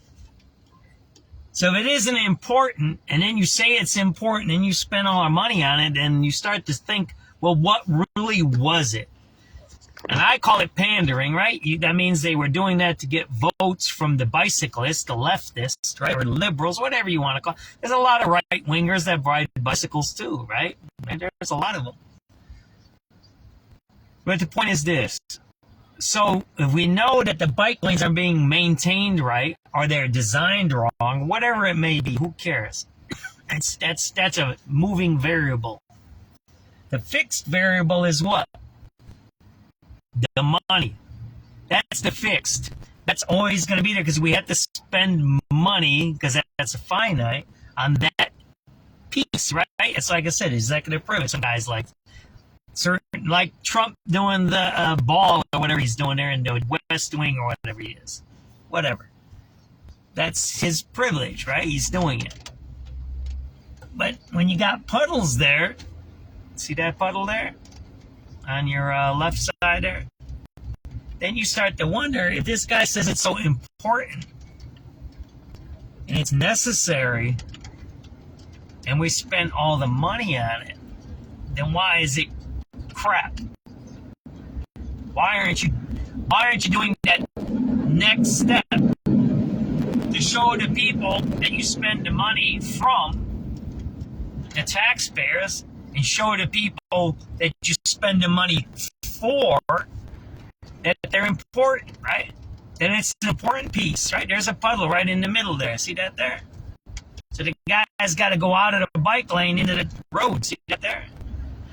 I mean, it is what it is. It's not safe. In fact, it's unsafe, right? So you make a designated route that's unsafe for the guy that uses it. So you're endangering him. It's almost like the red line. Hey, we got a train system. It's called the red line. Why is it called the red line? Well, riding. You'll find out why it's called the red line. Yeah, you'll find out real quick. That's the point, right? It's 5:43 p.m. March 16th, 2026. We're riding west on Lake Street. We just passed, I believe we just passed, was that Kitsy there or was that Sacramento? I don't know. Or California. That might be California there. We just passed, right? So, I mean, it's like your grandma or your parents used to say, watch what they do, not what they say, right? Fork tongue, con artists, flim flam man, zigzagger. I call them zigzag talkers, right? They talk in zigzags. They'll say one thing, they zig the other one. When you say another thing, they'll zag the other one. It's a zigzag talker. That's what I call it, right? It's like the election, the article I wrote today. If you read the article I wrote today, I said they want us. I changed the title for Facebook so I don't get blocked. But the original article title, and it's on Twitter, is "They want my vote, but they don't fix shit." That's the article quote. I know there's some people that don't like my swearing. I know that, but that's the truth. Not even now. There's an election tomorrow, and it's not fixed. Things aren't fixed. It looks like crap. Our taxes haven't gone down. Prices are going up. I know about that too. When there's bad economies, strikes, and all of that, like the COVID was, they never lowered prices. I think they took away a few taxes, but they never lowered prices. You know how much profits were made during COVID? Tons of them. Tons and tons. Billions of profits were made. Billions. Maybe trillions. That never got down to us. The government made money. Conservative outsider Jeannie Evans for U.S. Senate. Look it up. Republican candidate for the U.S. Senate, and I approve this message. Paid for by Jeannie for Illinois. Top trending stories on WBBMNewsRadio.com. Researchers set out to learn more about American sleeping habits. And what they found out is that people do have strong preferences. A third of us like to sleep as far as possible from the bedroom door. About 40% say they can't fall asleep unless they have two pillows, that's me, and 2 in 5 of us will only sleep on the right side of the bed.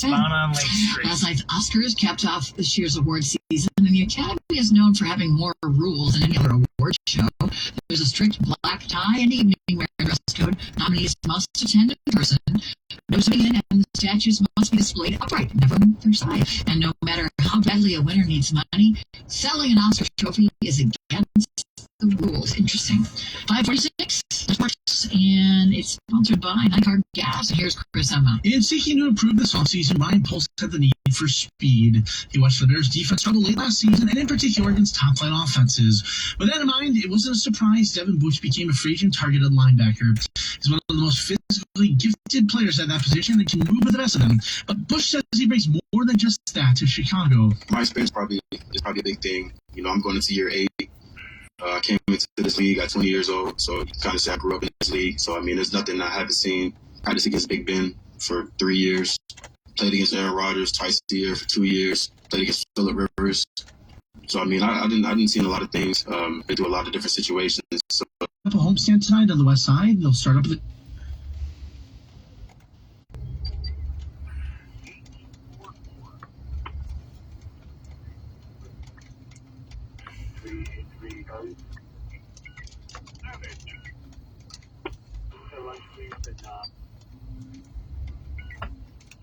Uh, 09358.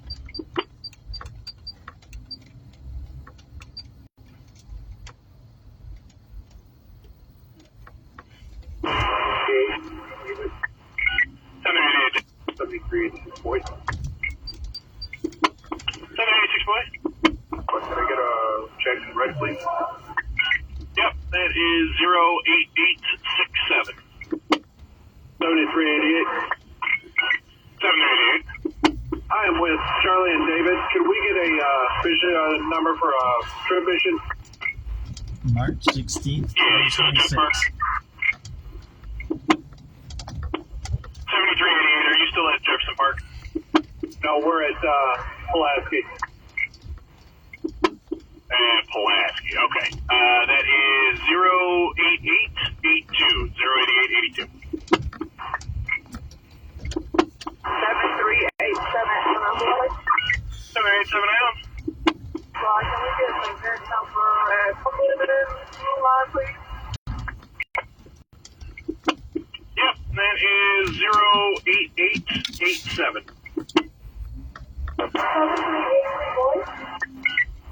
788 boy.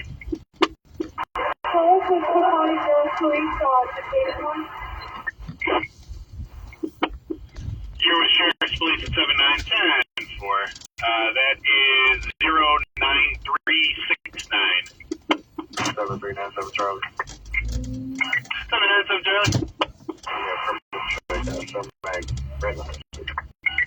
Alright, that is 09373.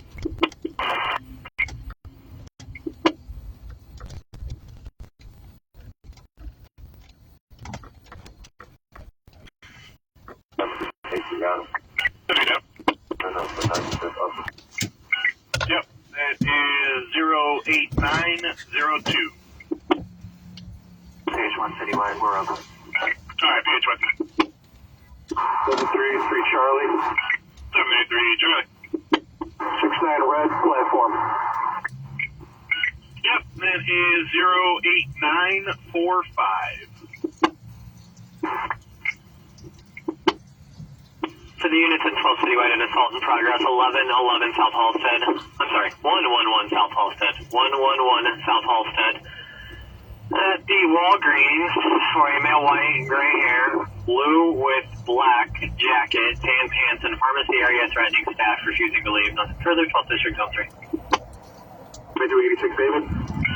786 David. For Chicago red line, please. Yep, that's 08977. 383 Henry. 783 Henry. Flight can have number for bus number 8408 heading southbound on Michigan from Chicago. Okay, it is 08980. 7386 Charlie. 786 Charlie. Hey, Clyde, can we get one number for Clark and Lake, please? Yeah, that's 090. 383 boy. Sorry, I'm going to boy. 19 boy. Where'd you call on that? Cover.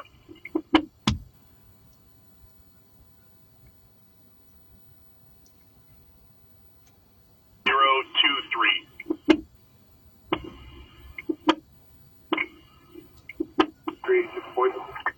786 boy. Hey, could I get a street stop? Right. Could I run this ID by you? Yeah, go ahead with it. 5354, 2306, all 1700. Okay, I got 2306, and then I need the rest from there. 11783. 11783. 117 Henry. Okay, that works. Sorry, he's loud. 86 boy, valid, photo ID, no wants. Could I get the event, please? You got it. That is 09035. 09035. Show clear. All right, that works. 7383 Charlie. 783 Charlie. Number 69 red. Turf south. Yep, it is 09079. 387 Charlie. 787 Charlie. 388 boy. 788 boy. Number 4 train ride eastbound Itsy, blue line, car number 7210. All right, it is 09416.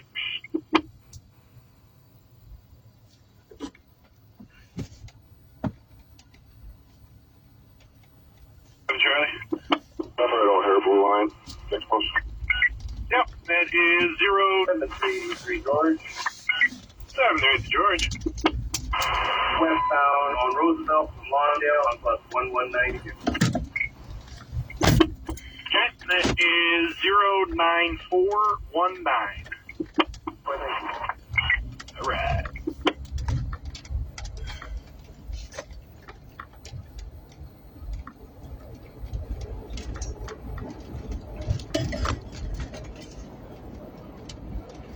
Oh, 9085.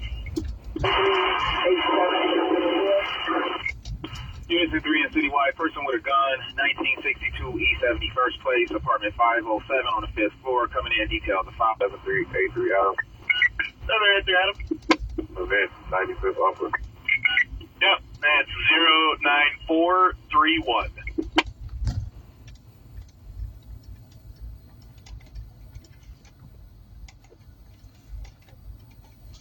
7383 Adam.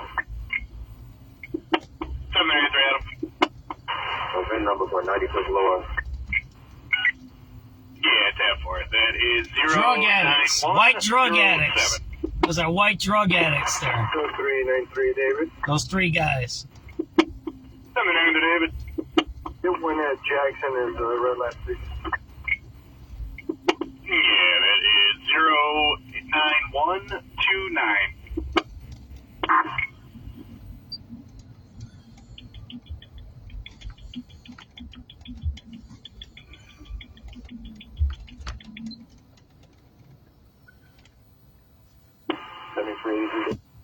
7383 Frank.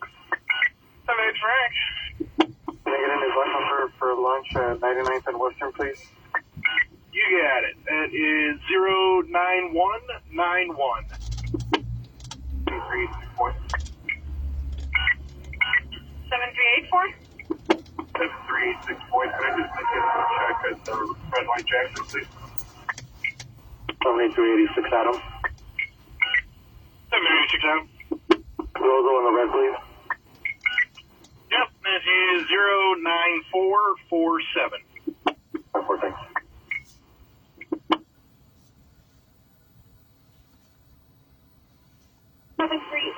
boys. 83 boys. I get one for 79 deadline. That'll give you 09213, 09213.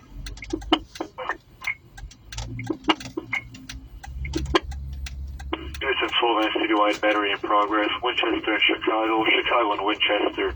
So I see there's a physical altercation. Person bleeding. The caller left the scene, but they're still arguing. Zone 3 clear. 386 Charlie. 386 Charlie. Look at the event for the launch. It's gonna be 233 Westlake. Alright, you got it. That is 09242. 383 David. 783 David. We get a vent for 47 in red line. Yep, that is 09456.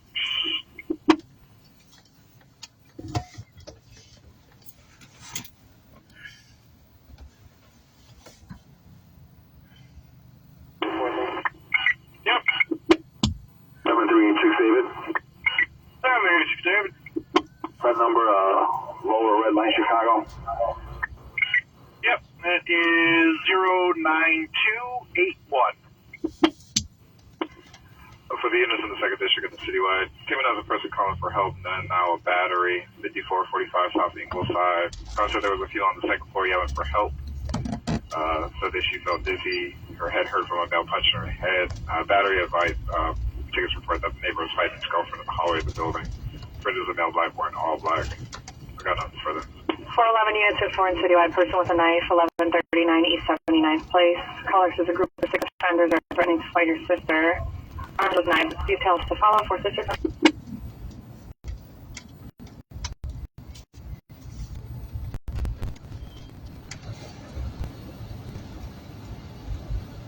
387 Charlie.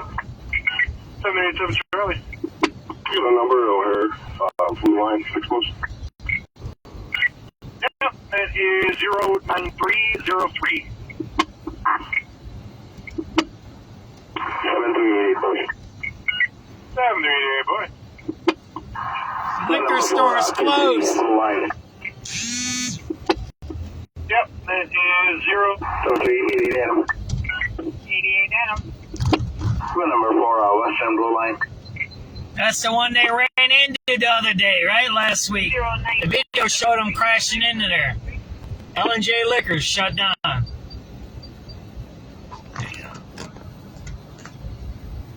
The one place that was making money shut down. Can you hate them or not? 15 years and 19 citywide sought of progress in McWayne Park, 291 Archer. Current outside the voting polls, Miss Clayton. Says female black defender wearing a black skull cap with a logo. Has a son in a playing in the park area. Currently is outside voting poll located in location threatening harassing people. Why did I get that number? 09476. 7387. 787. Can I get a trip mission at Harlem Blue? Okay, that is 09451. 09451. 99.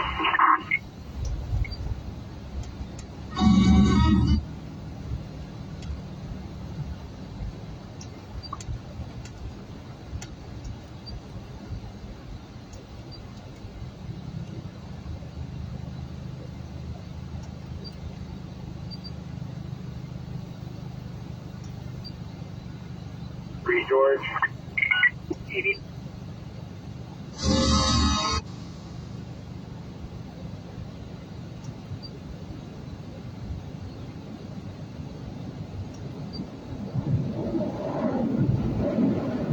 United Hope. They can't get me out till Tuesday, so then I'll check with Delta. Thousands of flights in the region were delayed or canceled Monday, with Atlanta imposing a temporary ground stop. FlightAware is reporting close to 10,000 delays and over 4,300 cancellations in the U.S. That is not only due to weather, but also the TSA situation at airports and workers who are calling in sick or quitting, creating long lines at airport security checkpoints across the U.S. No complaints. We're on spring break. These college students came to the airport 2 hours early for their trip to Florida. Definitely scared when we got here, but everyone in TSA has been so helpful guiding you in the right direction. TSA agents are working without pay. On Friday, they missed their first full paycheck since the latest government shutdown began a month ago. That's CBS's Jared Hill reporting. In an effort to keep oil and other products moving through a Middle East waterway, President Trump is looking for help in defeating an Iranian blockade of the Strait of Hormuz. CBS's Imtiaz Tayeb has more. The reality is that in this moment, we are really on the front line of this conflict. President Trump wants to open this choke point where 20% of the world's oil, around 20% of the world's LNG, and the components that make fertilizer, so the world's food, comes through this area, has effectively ground to a halt, completely stopped. President Trump vows to take Cuba as the communist island reels from an oil embargo and another total power outage. I can tell you that they're talking to us. It's a failed nation. They have no money, they have no oil, they have no nothing. They have nice land. They have nice landscape, you know. It's a beautiful island. Trump says whether he frees it or takes it, he thinks he could do anything he wants with it, calling Cuba a very weakened nation right now. At one of the largest meatpacking plants in the U.S., nearly 3,800 union workers have gone on strike. Deborah Rodarte works at the JBS Beef Slaughterhouse in Greeley, Colorado, where the beef is over pay and safety. We have to have the right PPE on to protect ourselves. We have to have the proper PPE so that we don't hurt ourselves, and sometimes we do not get that proper PPE, and we can work like that for months. This is CBS News. Everybody knows what PPE is, right? I'll put on my hat, my safety hat. Personal protective equipment. So in a meat cutting factory, that would be shields for your face, for the blood. It might be masks underneath the shield. It might be some kind of these gowns. I'd probably wear those Tyvek suits that you just remove, and you have to have certain ones that doesn't get the blood doesn't seep through it. And gloves are important. Good gloves so you don't get cut up by the knives, right? Lotion, and when it comes to serious gloves are important. I don't mess around with anything but Rolaids. Rolaids dual active formula has calcium carbonate and magnesium hydroxide that relieves heartburn fast. Yeah, you heard right. 2 actives for that powerful relief. And the best part, the roll fits right here in my pocket, so I can get back to moving mountains. Rolaids smells powerful relief. These are translating activity in the brain that can help those with paralysis communicate. CBS Ken McCormick. Academics have been developing special computer systems for people with no use of their hands. They have small sensors placed over the part of the brain, the motor cortex, that controls the intention to move. Those sensors record the electrical signals that are generated by the brain cells as they think about moving their hand. Neurologist Daniel Rubin at Massachusetts General Hospital says they were able to translate those signals in real time. These individuals who have paralysis and are not able to move their hands think about typing on a keyboard the way somebody without paralysis would, and the letters and words that they're typing appear on the screen as fast as they can think to type them. Poland once was an economic ruin when the communism fell more than 3 decades ago. Now it's the 20th largest economy in the world. The Trump administration is taking note by inviting Poland to attend this year's Group of 20 summit. Jennifer Kuiper, CBS News. Chicago's news, traffic, and weather station, News Radio 105.9 and WBMNewsRadio.com. It is 6:05 on this Monday, the 16th of March. Thanks for joining us this evening. I'm John Welty. 27 degrees in Chicago under cloudy skies, going to a low of just 10 overnight. Should stay pretty chilly throughout the early part of the work week, but hold on, a nice warm-up is in store if we can just hold out a couple more days. AccuWeather 5-day forecast coming up in 10 minutes. Our top local story on News Radio WBBM.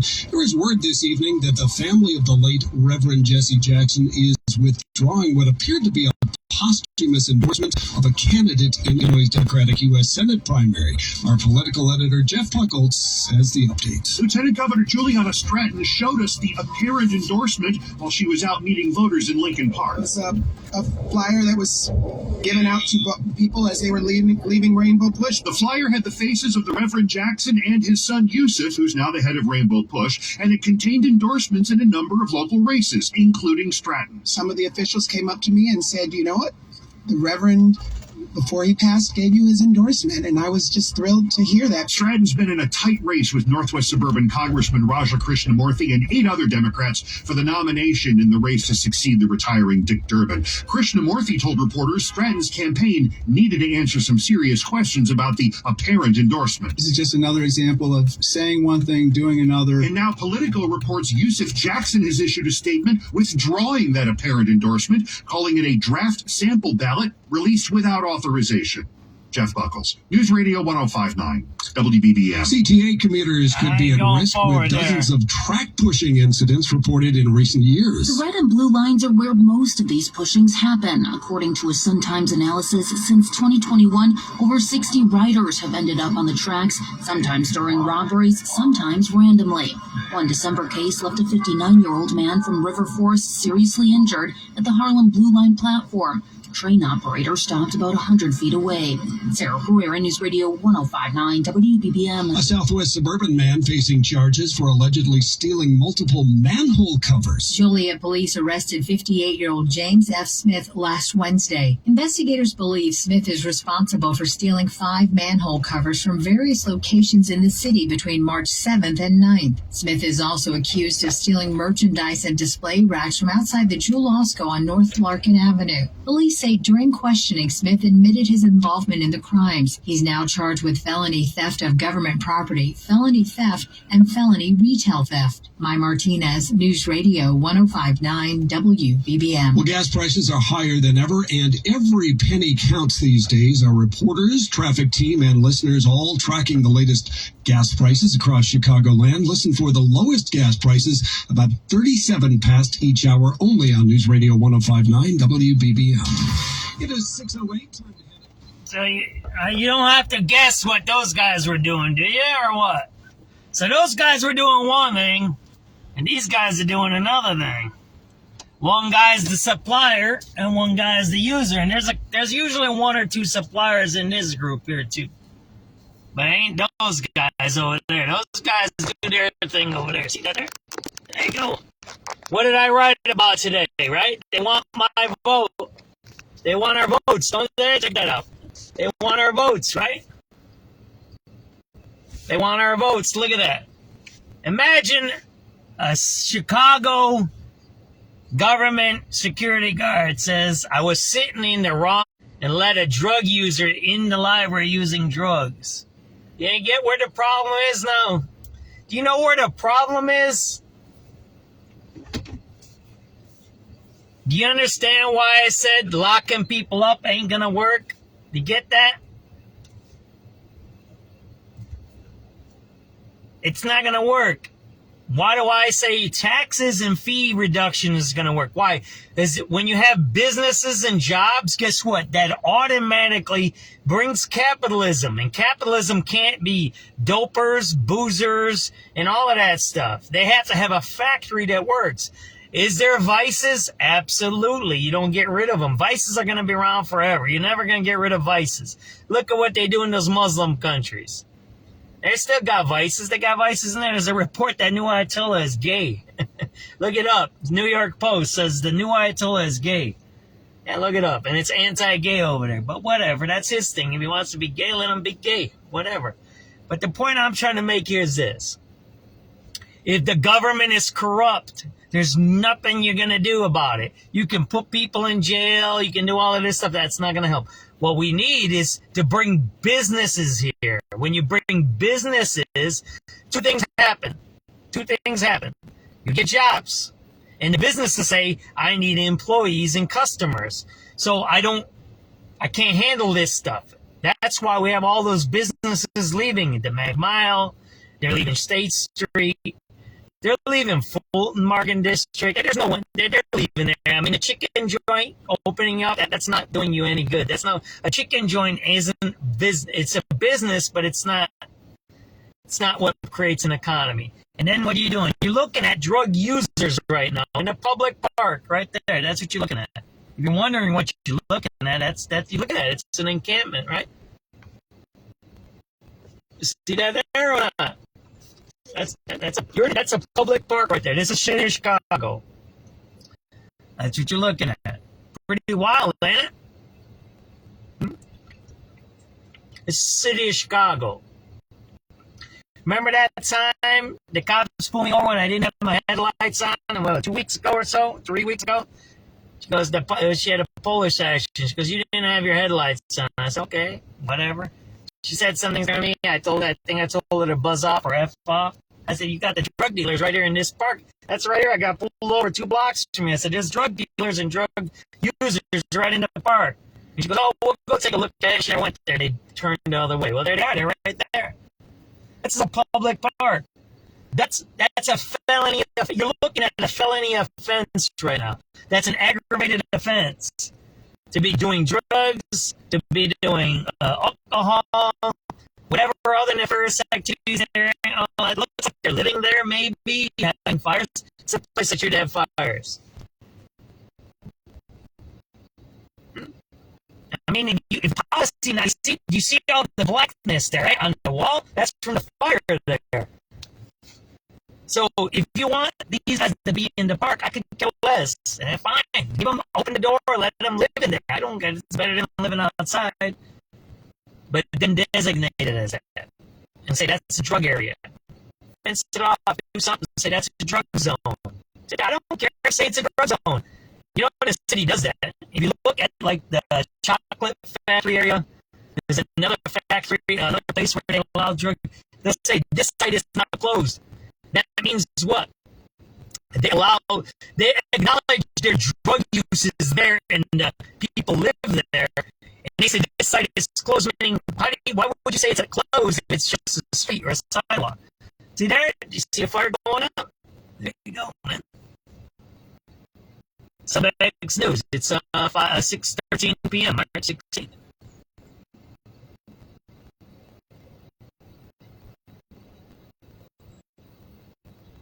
See that there or not? Let them stay in that place if they want. Like I said, I don't care if they stay in there. It has nothing to do with me. If it's not being used and it's safe, then that's better than being on the street, right? That's what I say.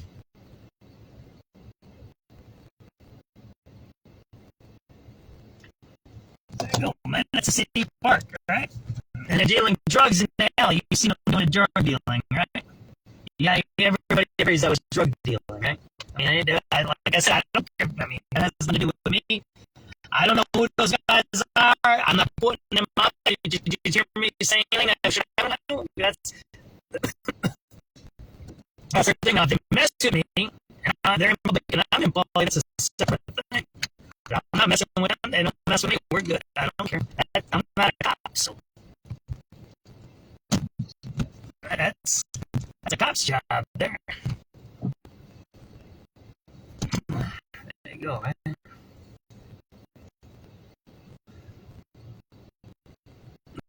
That's a fire that's going there.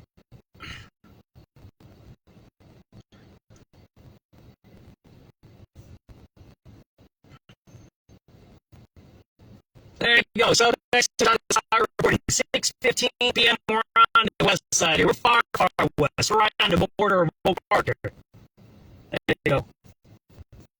Most of those guys are drug users there. We're by a drug spot right here. We're by, and this is Central over here, right? Central Lake. This is John Levine Park, right?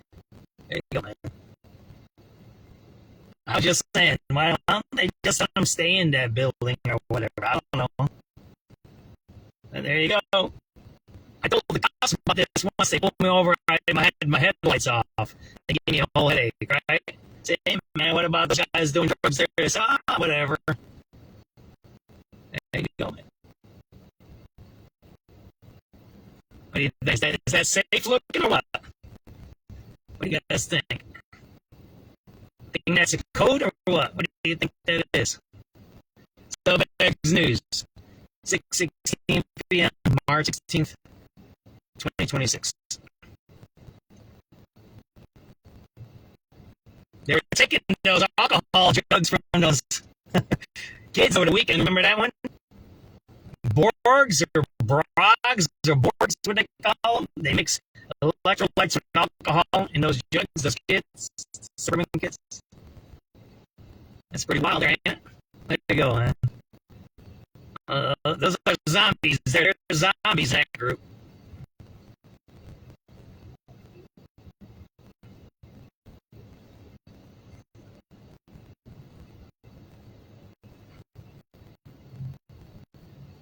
You can see the wall there. It's all dark from the fire there. See that there? You guys didn't know that? Let's keep moving, right? SubX.News. There you go. You ready, guys? Keep moving or what? What do you think about that? I seen your phone call. Sorry about it. I didn't pick it up. I'm in my other car. I don't take good phone calls, right?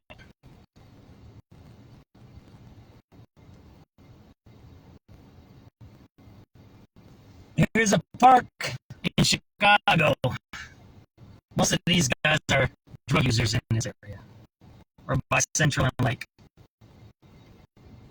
6:15 p.m. March 16, 2026.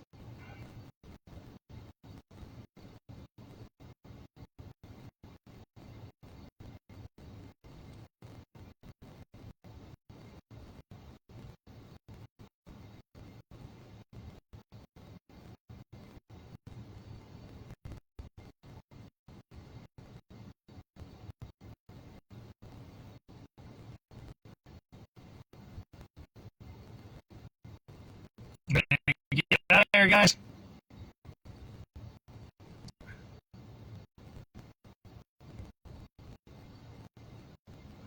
Let's go.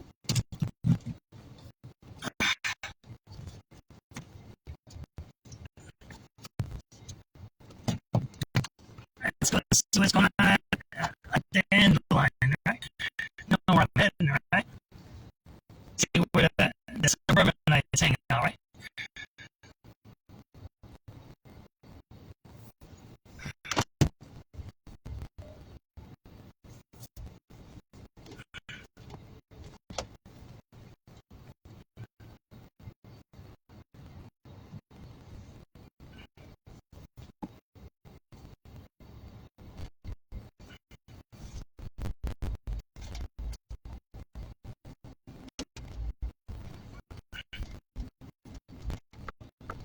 There's a big puddle there.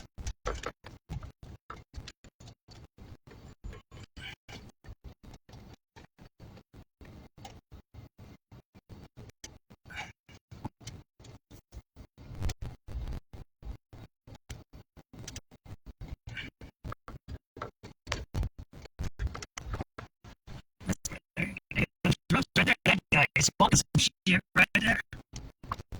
Like that right there. You see my poster?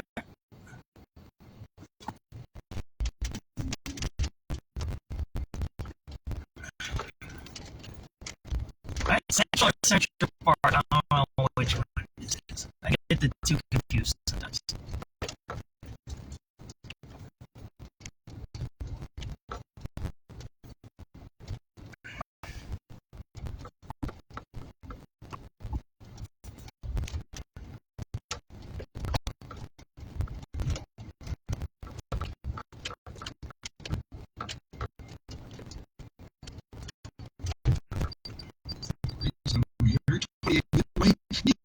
These guys 27, it's 28 along Lake downtown, going a low of 10 overnight. It is 6:20. Our top story this hour, there is still time to ballot early was Mary. But if you like to vote in person, I'll help you with everything down. Much more this week coming up at the bottom of the hour at 6:30. On this, Ron, Mr. Eric, and meets Top on Kids. Is one of your children.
Not too many radio calls today. A little slow, huh?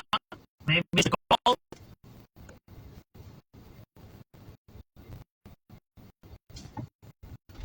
That's the way it goes, right?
On radio calls there. So again and again and again, we witness this activity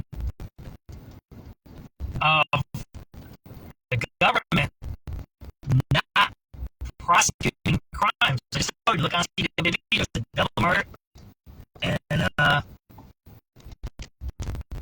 shooting at an airport. Both cases brought by the government. That's the government who caught the cases. Anyway, on video. But yet, you're 1 hour late on your sticker, you don't pay this bill, and they give you a fine and send it.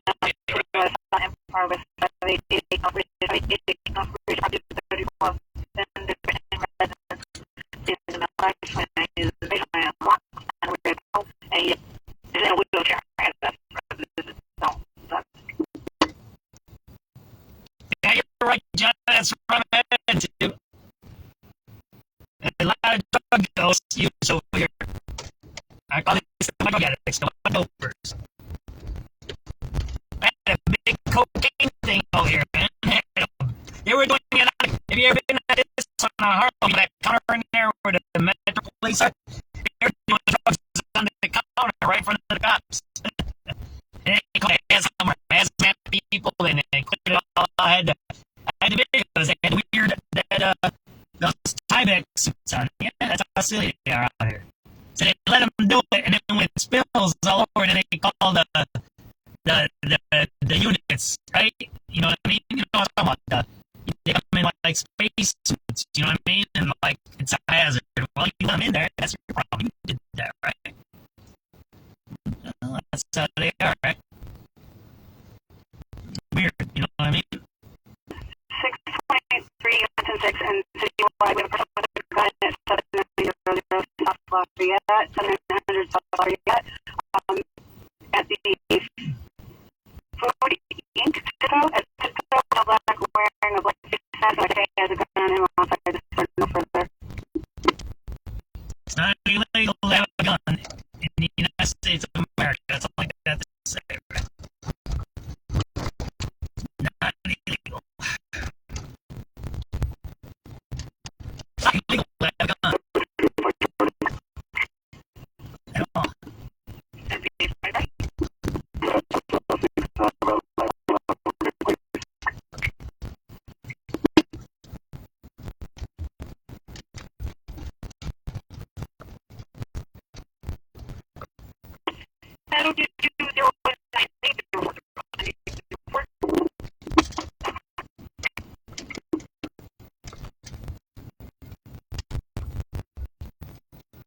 News is always local, so we're going to get that one, right?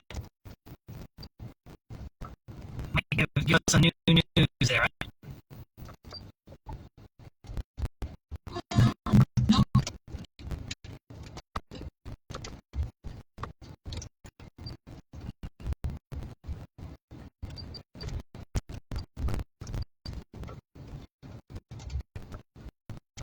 As the industry experts in glass systems, finishing commercial painting and signage, whether it's a hotel lobby or workspace, first impressions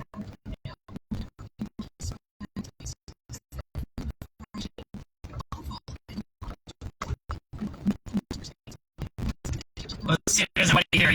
There's drug addicts in this place. They might have kicked them out after they had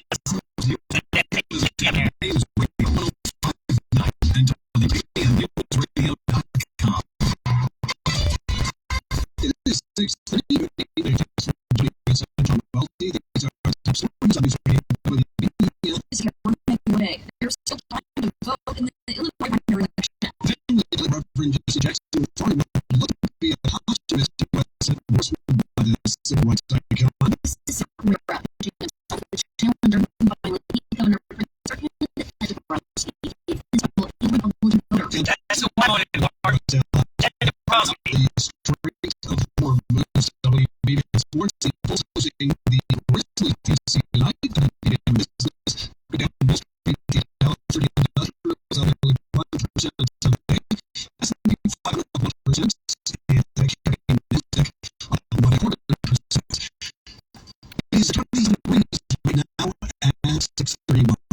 What you can still hear about in the Illinois primary before election day tomorrow. WB Sterling with that story. If you haven't voted yet, you could do so until 7 p.m. on election day when the polls close. If you still need to register for same-day voter registration, is available in the state of Illinois. The easiest way to register is to visit your local county clerk's office and to bring your required identification. Voters will be allowed to cast ballots on the same day they register. Voting on election day can be done at voters designated for the place. Polls close at 7 p.m. Any person who's in line at 7 p.m. will still be given the opportunity to vote. Carolina Renee, News Radio 105.9 WBBM. Meantime, a reported endorsement in the hotly contested Democratic in Illinois now reportedly being withdrawn. From Rainbow Coalition last week, her candidacy was endorsed by the Reverend Jesse Jackson to the board last month. Chicago Congressman Jonathan Jackson said he didn't believe his father would have made an endorsement at all. Threatens opponents to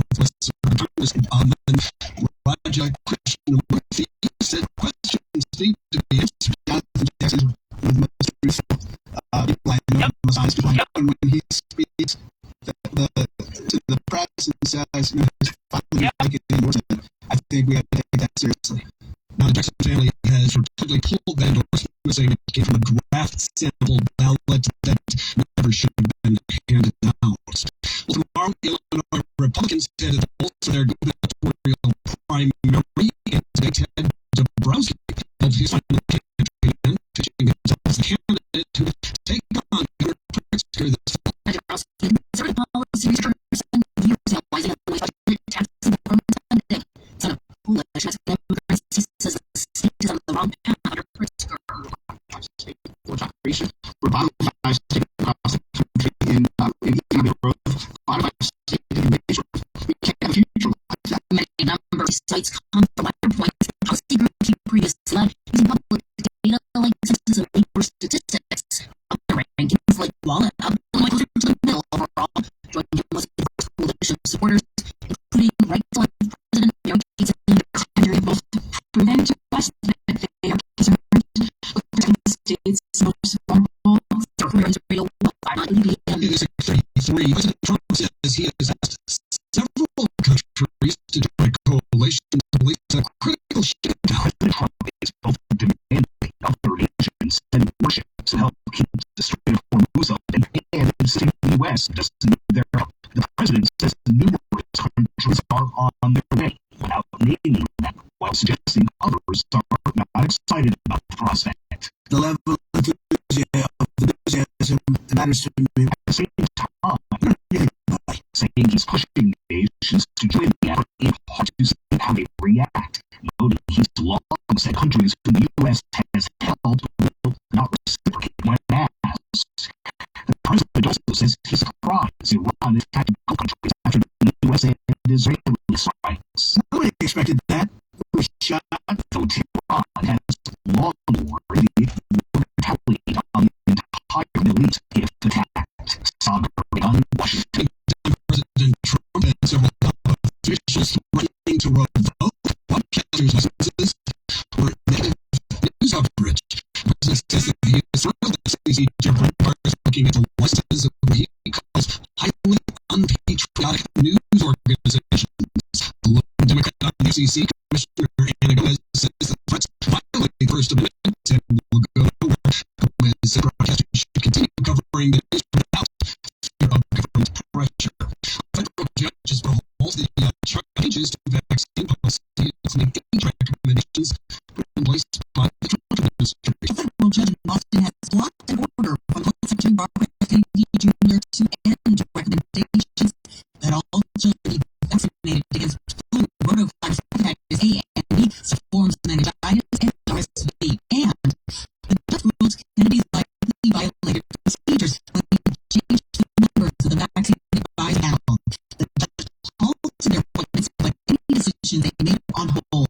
Heather Bush, CBS News. The administration is likely to appeal that ruling. Well, the coming year is a defining political year, and WWNews Radio has you covered with Polling Card, their new election sample email newsletter featuring analysis of our political editor Jeff Buckles on Chicago and state politics. Read Polling Card Sunday mornings by signing on the Aussie is DUEBCY. Stay close, we've got traffic, weather, and look at what's on the way. It is 6:36.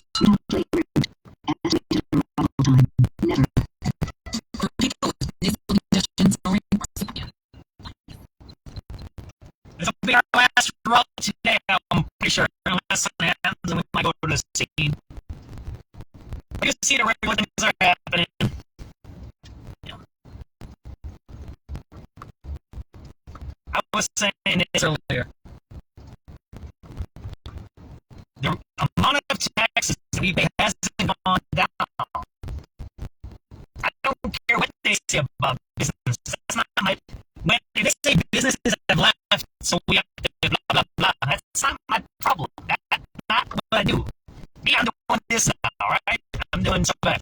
Before that, I worked 20-some years without taking any time off. 20 straight. Paying taxes. 20 years straight. Income tax. And I pay income tax on this, right? I have a business. SubX.News is a business, by the way. It's not a game. This is not a Facebook game. This is important now. It ain't weed. It ain't your whatever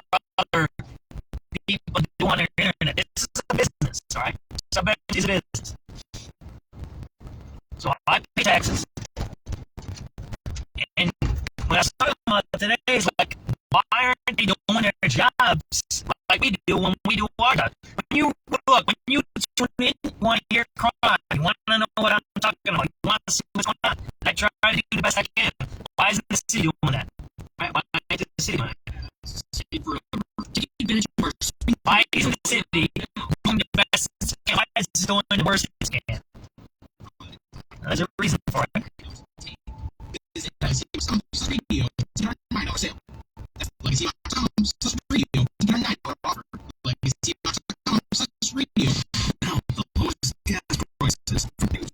the reason. Because if there's problems, right? If you got crime, if you got lawsuits, you have broken pipes, you got people fighting fires in park districts, you got ICE agents running around shooting people. Whatever, man, whatever. Then you're not doing what? You're not saying, well, okay, we gave you $5. We did it for $5. Go. See, that's why I said the house he's a good guy. Because he's analyzing the budget. That's the guy you have voted. I'm telling you. Here's the problem. You can't split the ticket tomorrow. You can't vote yet. You can't split the ticket. This is partisan tomorrow. It's a primary. You have to pick Democrat, Republican, or independent, or non-affiliation, I think it is. My vote was for Ted because he's a budget guy. I know the work he's on. That's the guy I want. That's how we took over the union 20 years ago. We studied the budget. We tell you where the money's at, what can be cut, what can be reassigned, what can be manipulated, so that what you continue the services, maybe make cuts of fat and corruption, and maybe increase services. Right? You want to increase services. Right now we're not getting good service from the city. It's obvious. Right? We're not getting good service from the county. It's obvious. For sure we're not getting good services from the state. That's where he's running for down policy, right? He's running for governor, I think, right? So that's why I voted for it, and I pulled a Republican ticket the first time I've ever done that. I usually don't do that. Next up, 648 News Radio 109.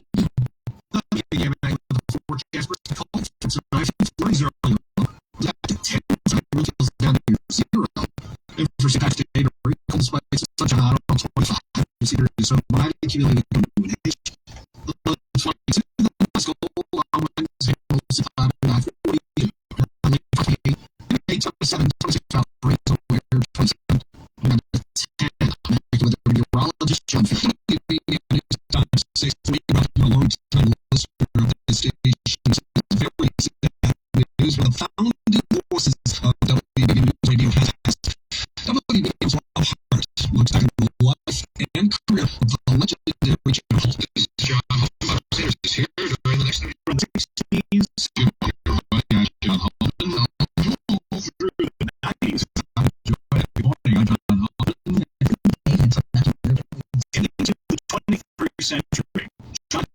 was one of the steadiest voices on WBA News Radio. He was hired 3 months before the All News format began in 1968. He finished his tenure as field anchor during the COVID-19 pandemic. During that time, he was the news director of the morning anchor in the 80s and 90s, again in 2009 and 2010. For 20 of those years, he worked with Felicia Middlebrooks. She says the warmth you can hear on the radio is real because they both believe in serving the audience. So the privilege to do this, and we provide service so that our listeners can make informed decisions about their lives. John Hoffman died Sunday of natural causes at home, surrounded by family. He was 89. Rob Clark, News Radio 105.9 WBN. Top 20 stories and check sports on the way is for these.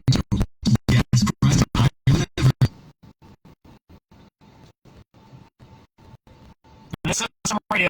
We're on Madison, by the way. You don't know where we're at.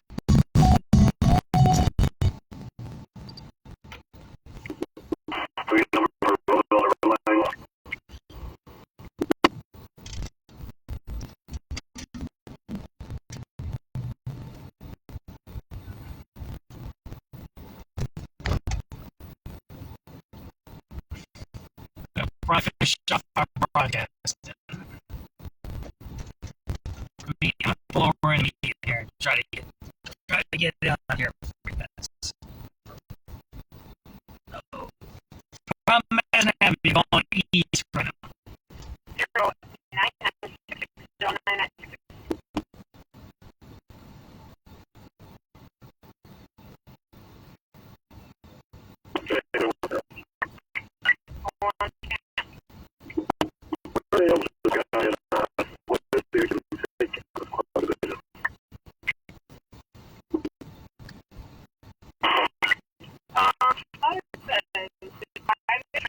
099660996. Then allied security argued with the male official, accusing the male of either stealing something or robbed at the store at the train station.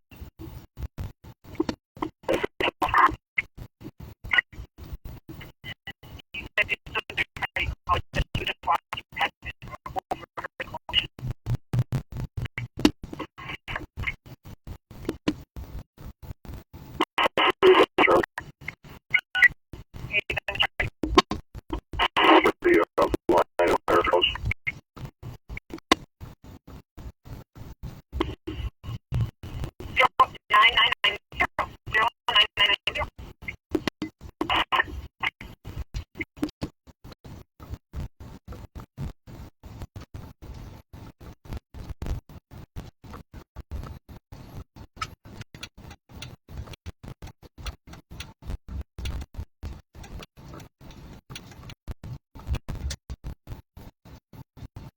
You gonna ride a line like that? I don't think so, man.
numbers are might be too cold for today.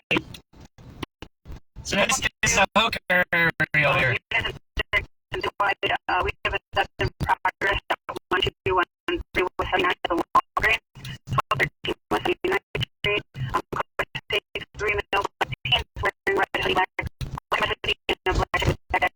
Healing up for their relation. Looting. Excuse me. Still ain't clear. Somebody please settle.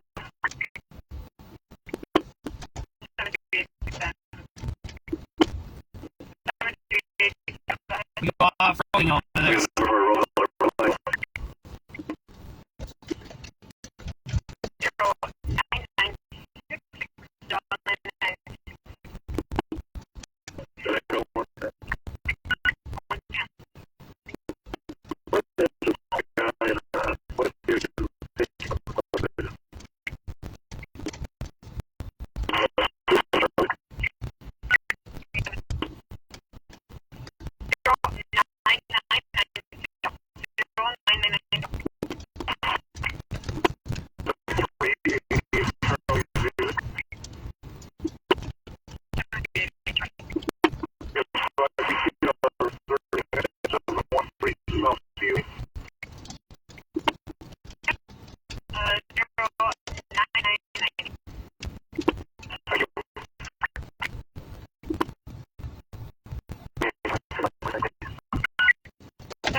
So we're going north on Plasky. Cicero. No, we're on Cicero. We're going north on Cicero.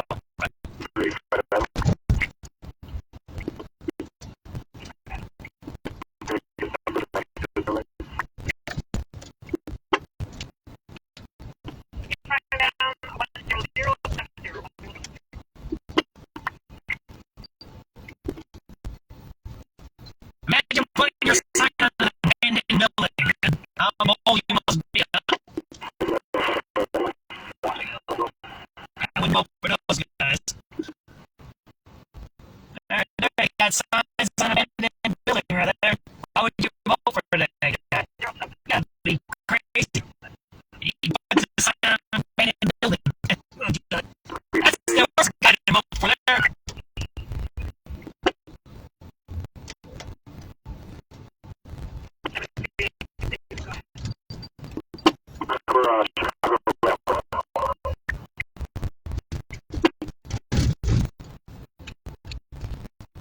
He's in a rush, right?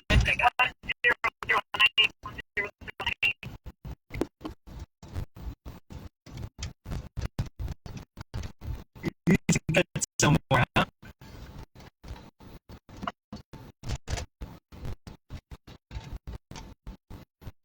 We catch up on radio calls, and we're all caught up in real time.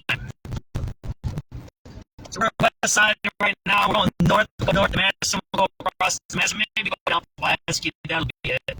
It takes us to 7 o'clock. We've been on the air for 3 hours since 4. One of the main things that's happened today on the radio. Not too much, just low level stuff, the usual. Some CTA stuff, not too much violence. Abandoned building, never see that. Low level violence, no big stuff. Maybe 1 or 2 robberies. That's about it. It's the middle of the month, so people are broke or they're in motels right now. So that's what's happening. So it always slows down. There is no crime. It just means it slows down a little bit. The street crime slows. There's a little while this past weekend. That was a lot. When you like in person, like what does no one want no you like jacket knife, in front of the PLS nurses again. Zone 13 is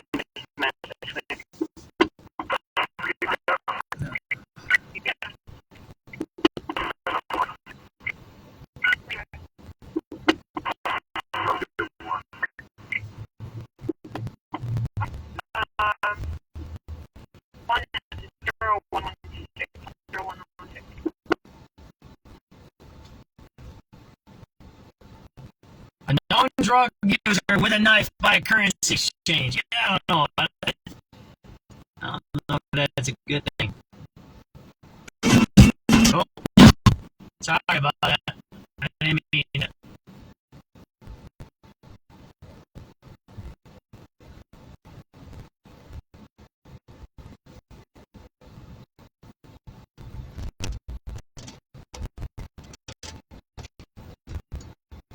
So again, we're caught up on the radio calls. We're at Cicero, Madison. Now we're going to be going a little bit east, right? So Buffalo-Lasky. Now look at this at the 7 o'clock hour, I believe. And we'll call it a day. Appreciate everybody watching. Thank you very much, as always. Hope I was a little entertaining. Hope you heard something. I mean, the main thing I think that's been out of today's, I went to vote. I voted today. Is we need some change. You know, when somebody's getting a dead dude's endorsement, and if it's not right, and then you're arguing against it, you're kind of lame. You're kind of really lame. You know, it's kind of a desecration of a guy, man. That's what I would say. Whether it's right or wrong, and I'll say this. Oh, I didn't get to say this one next time. I know Jonathan Jackson. I've told you guys this. There's a lot of folks out here. I know Jonathan Jackson. I saw him in my phone. I know him that way, okay? I don't call him. I call him maybe once every 5 or 6 years. I don't call him. He's busy, right? I especially never call him after that to be direct. I know that's, you know, he's busy. He's got a lot of people that call him for stuff. But in the past, I would call him, before that, I would call him more often. Like, you know me, I know him, right? We're not Sean's or buddies. We're not huggy buddies. We're not drinking buddies or go out to eat buddies. But he knows who I am, and I know who he is. That's how we know each other, okay? I know him. I used to go to the Operation Push and organize people over there in the mid-2000s, right? Oh, man, they got zombies out there, man. They got all kinds of zombies. See the zombies right there? There's the zombies right there, man. See that there? Man, there's all kinds of zombies out there, man. I gotta watch out. I might get eaten. They like brains out here, man. There's zombies out there, man. See that there? There's the zombies, man. You don't see them there. I gotta go. There's a car. Yeah.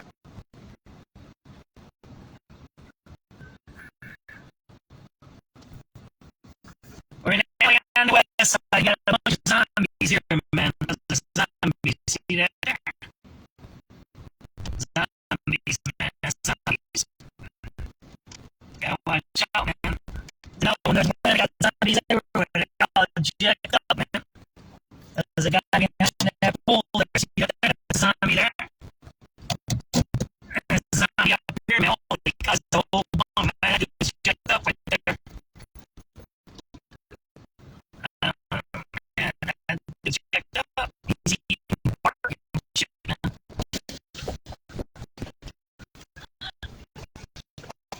Good. You need to call somebody for you. Good. Sure.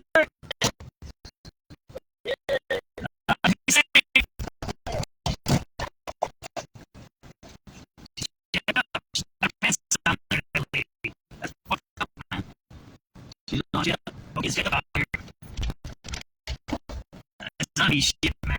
That's dangerous crap right there, man. That's really dangerous. Say a prayer for those people there, man. They need real help there, man. That's the worst I've seen it. Oh, man, I'm messed up. It's 7 p.m. We just went through it now.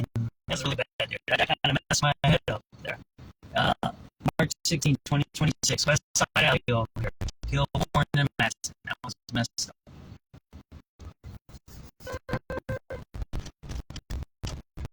But get back to Jonathan Jackson. And I'll say this. He has integrity. You can argue he's a privatizer. He does other things. I think he's a adopted kid of Reverend Jackson. He can say all kinds of things. He does his own thing. He does the corporate stuff.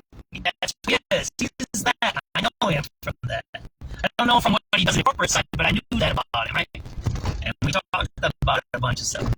And I'll tell you this. If Jonathan Jackson says something, it's basically true. Man, look at that over there. You got this brand new thing. Look at that.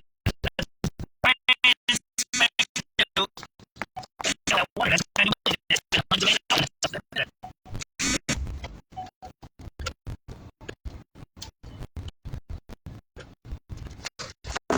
And Jonathan Jackson says it.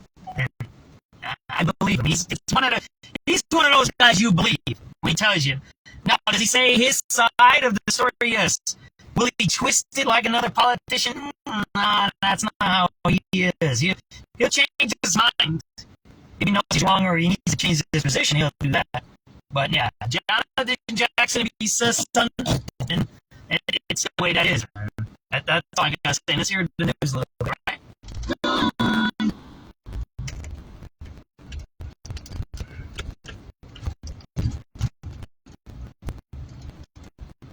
Michigan, CSC and Lee's in Green Bay, Wisconsin. Wisconsin State Patrol has responded to at least 92 crashes.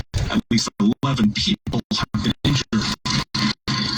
Working around the clock.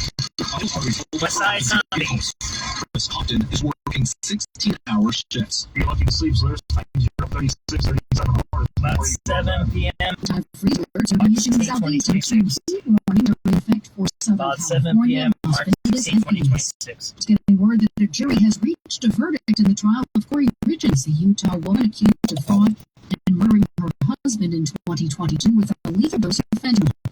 Word yet on what that verdict is, Judge Richard Mezek had told the jury, You must base your decision only on the evidence that you saw and heard here in court, and any exhibits admitted in evidence.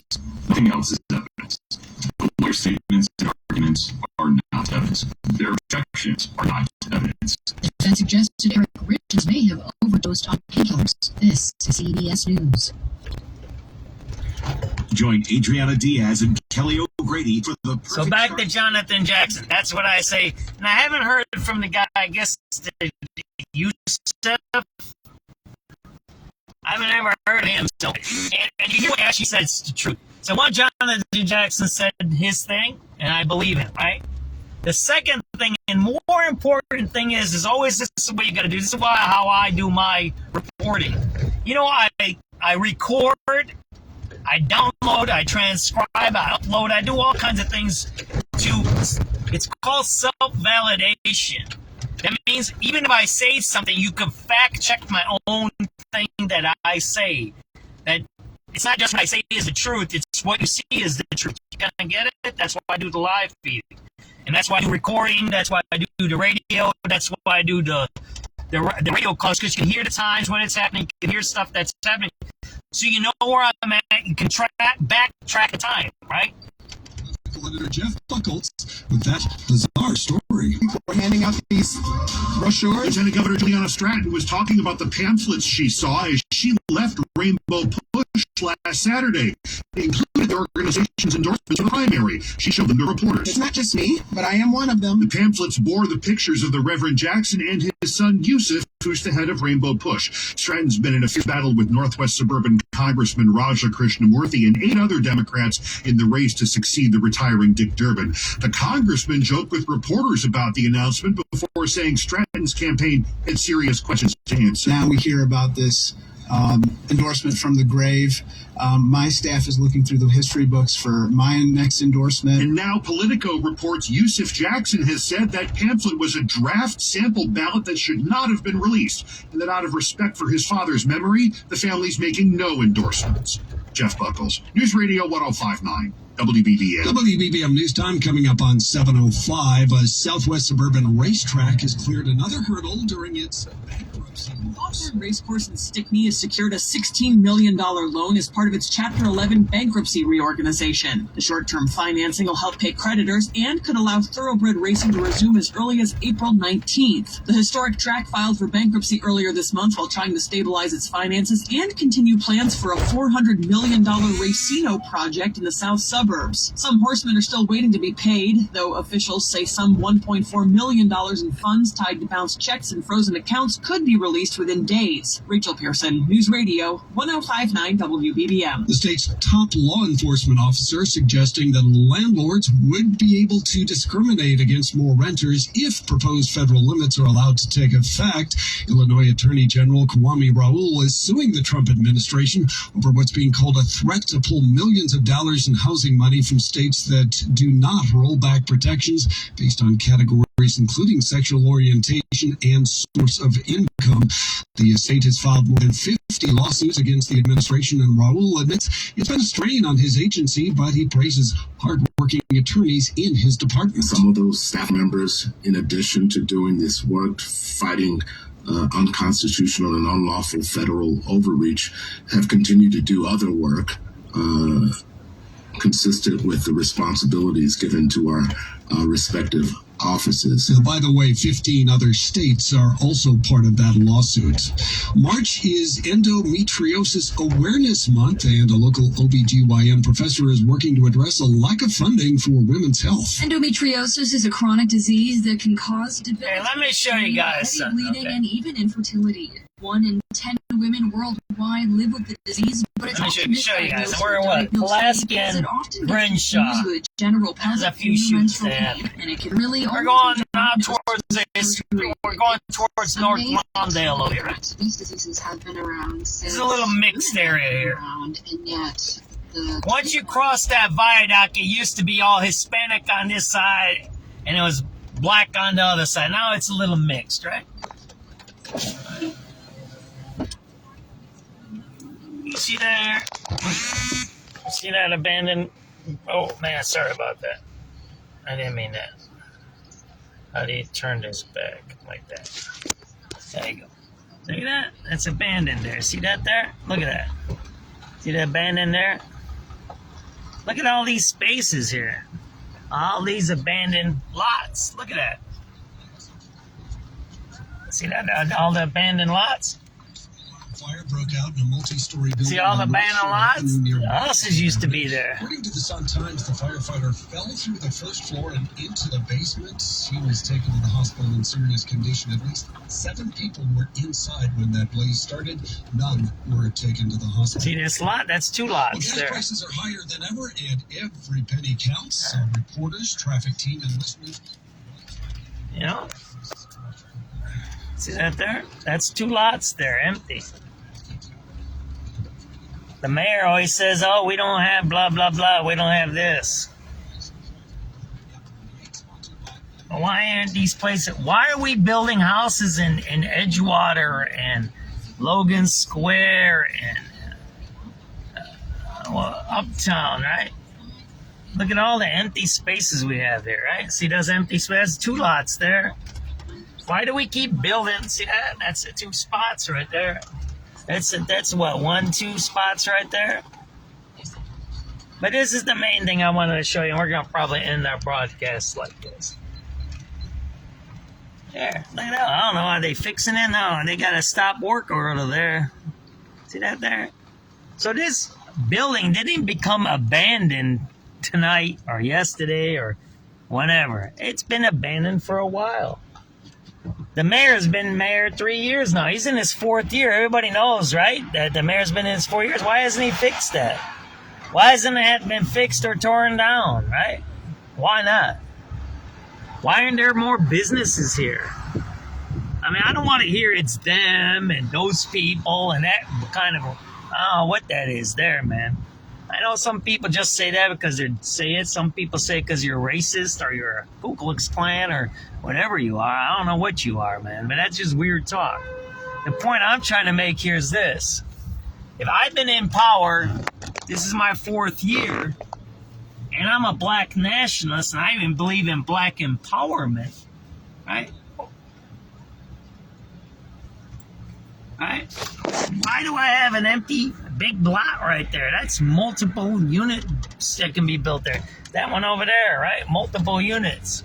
There's another lot empty there. You see that there? Look at that whole big lot there. There you go. I don't know what that is. See that there? Look at that. Don't know what that is. Right? Is there anything even open here?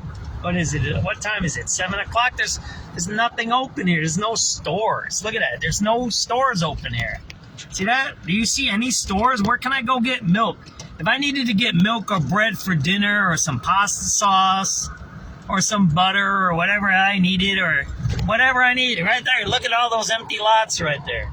There's empty lots on the other side. See that there? There's a bunch of churches here, I guess. I guess you can pray. I mean, praying is good. I believe in God. I believe in praying. But if I needed milk from my kids, you see all these empty lots on both sides of the street. Both sides. Both sides of the street.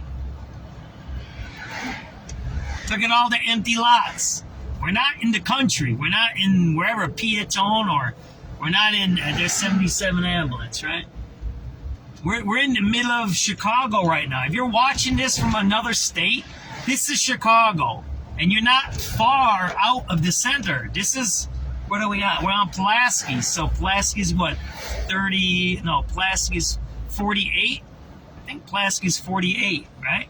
In the number system. So we're 48 blocks from center. That's how we go, right? 48 divided by 8, that's how many miles we're from the center. You see, look at all this empty land. That's a firehouse over there. But the point I'm trying to make here is this. If you're a black man and you believe in black empowerment, which Brandon keeps saying, right? Then why does this look like this?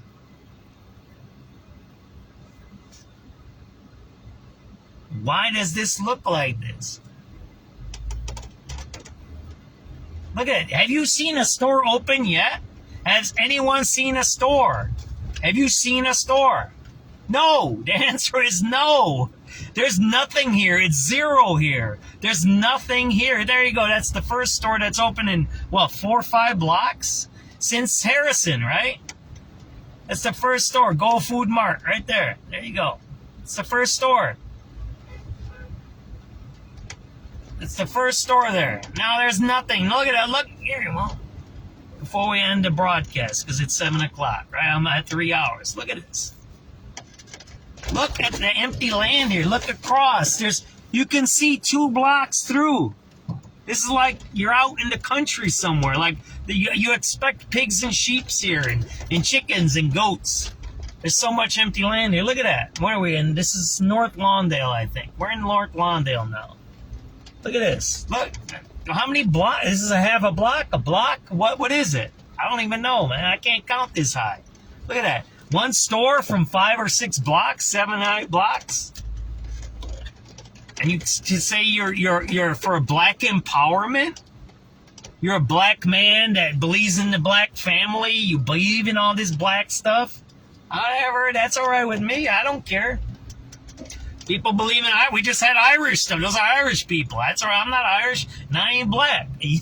I believe you in nationality stuff. You should be proud of who you are. And if you're married, you should help the people that you represent. That's okay. There's nothing wrong with it. That's how you are. That's how it should be. You shouldn't forget who you are. That's weird. People say that you can't be black or you can't be Irish, you can't be Mexican. You could be that. Ain't no problem. Look through the history of Chicago. It's clear. Our nationalities and our ethnicities do play a role in who we are. That's the truth. Don't ever. People who say you can't do that, you're bizarre, man. Don't do that, man. That's just bizarre thinking. Now, on the flip side, if you put all your resources into one group or all your resources in one thing, now that's something else. But what I'm trying to show you is this. You just seen a bunch of places that are mostly predominantly black, African American, whatever you want to say, right? I call it black. It's easier. That's the easier thing for me to say. You don't like it, you don't like it. Too bad. Now we're going into more Hispanic area now, right? But you don't see any development. Now you start to see in the Hispanic area, there's a store, right? 1, 2 stores right there, right off the bat. Now, is it because it's by the train? I don't know. I don't know what that is. There's a barber shop. This is North Lawndale. We're getting into a little village over there. Got another store there. This is Cermak, by the way, right? They looted this store over here. This is like the borderline here, right? But I want to say that again and again and again, especially to my African American brothers and sisters. Whatever. I'm a white Eastern European dude, right? That's who I am. I'm not Anglo. I'm not a WASP. I ain't any of that. I'm not a Gentile. I ain't any of that stuff. What did you just see? You saw devastation. You saw drug addicts. You saw plywood. You saw drug dealers. You saw open air fires happening in public parks. That's what you just seen. In predominantly black areas of this city. Now we're going into a Hispanic area. This is a little village we're going into. It changes now. You'll see all the businesses here? You can see the differences. You want to see from here to Cicero this way? But I got to go south. That's where I'm going. You can see it with your own eyes. And this is why I'm repeating this. And you might not like what I say. If I'm tiring you, if I'm repeating myself, and that's what I do. I'm a teacher. I repeat myself. That's how we teach. You learn that. That's my style. I repeat myself, right? Am I right or wrong? I'm saying what is my experience, what my viewpoint is, what I see, right? And what I think the problem is. Here's the problem. The guy that's in office is a liar and a cheat and a thief. A liar, a cheat, and a thief.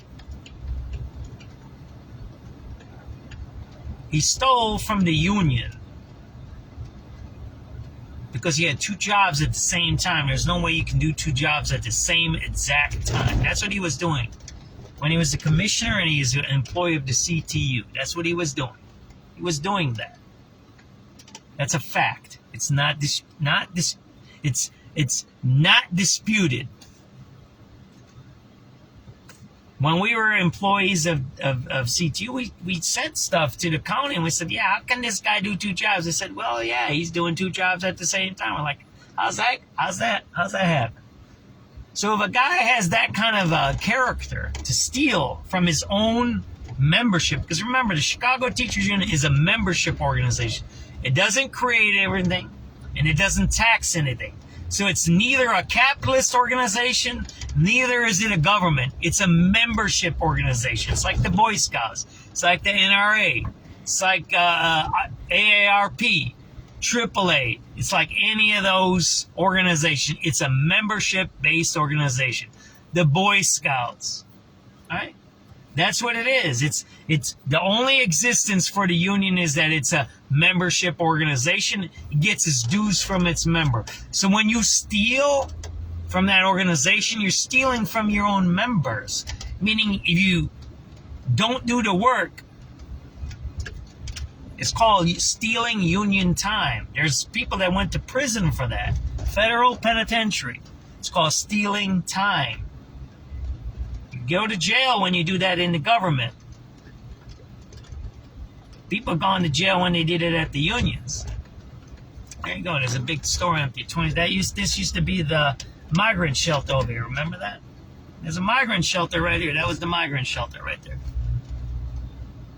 So if you have that kind of a character and that kind of a background, I don't know why he has that, because his old man was a preacher, right? And he had all these sisters and all of this stuff. So I don't know where he got this criminal mind that he can take things from people and not do his work, right? That's basically what that is. He got paid and he didn't do the work. It's a fact, okay? You can backtrack it all you want. You can say I can do it. I'm not saying whatever I'm saying, right? But I'm getting to a point here. And that's one thing. That's his character, right? Whatever. That's his thing. That's whatever, right? There's a bunch of people like that, right? But here's the bigger thing. He's a black man who said he was going to take care of black people. And now you've seen it just from this little couple of hours that I did this. He's not taking care of black people. At all. Zero. Not at all. You seen cardboard boxes downtown too, didn't you?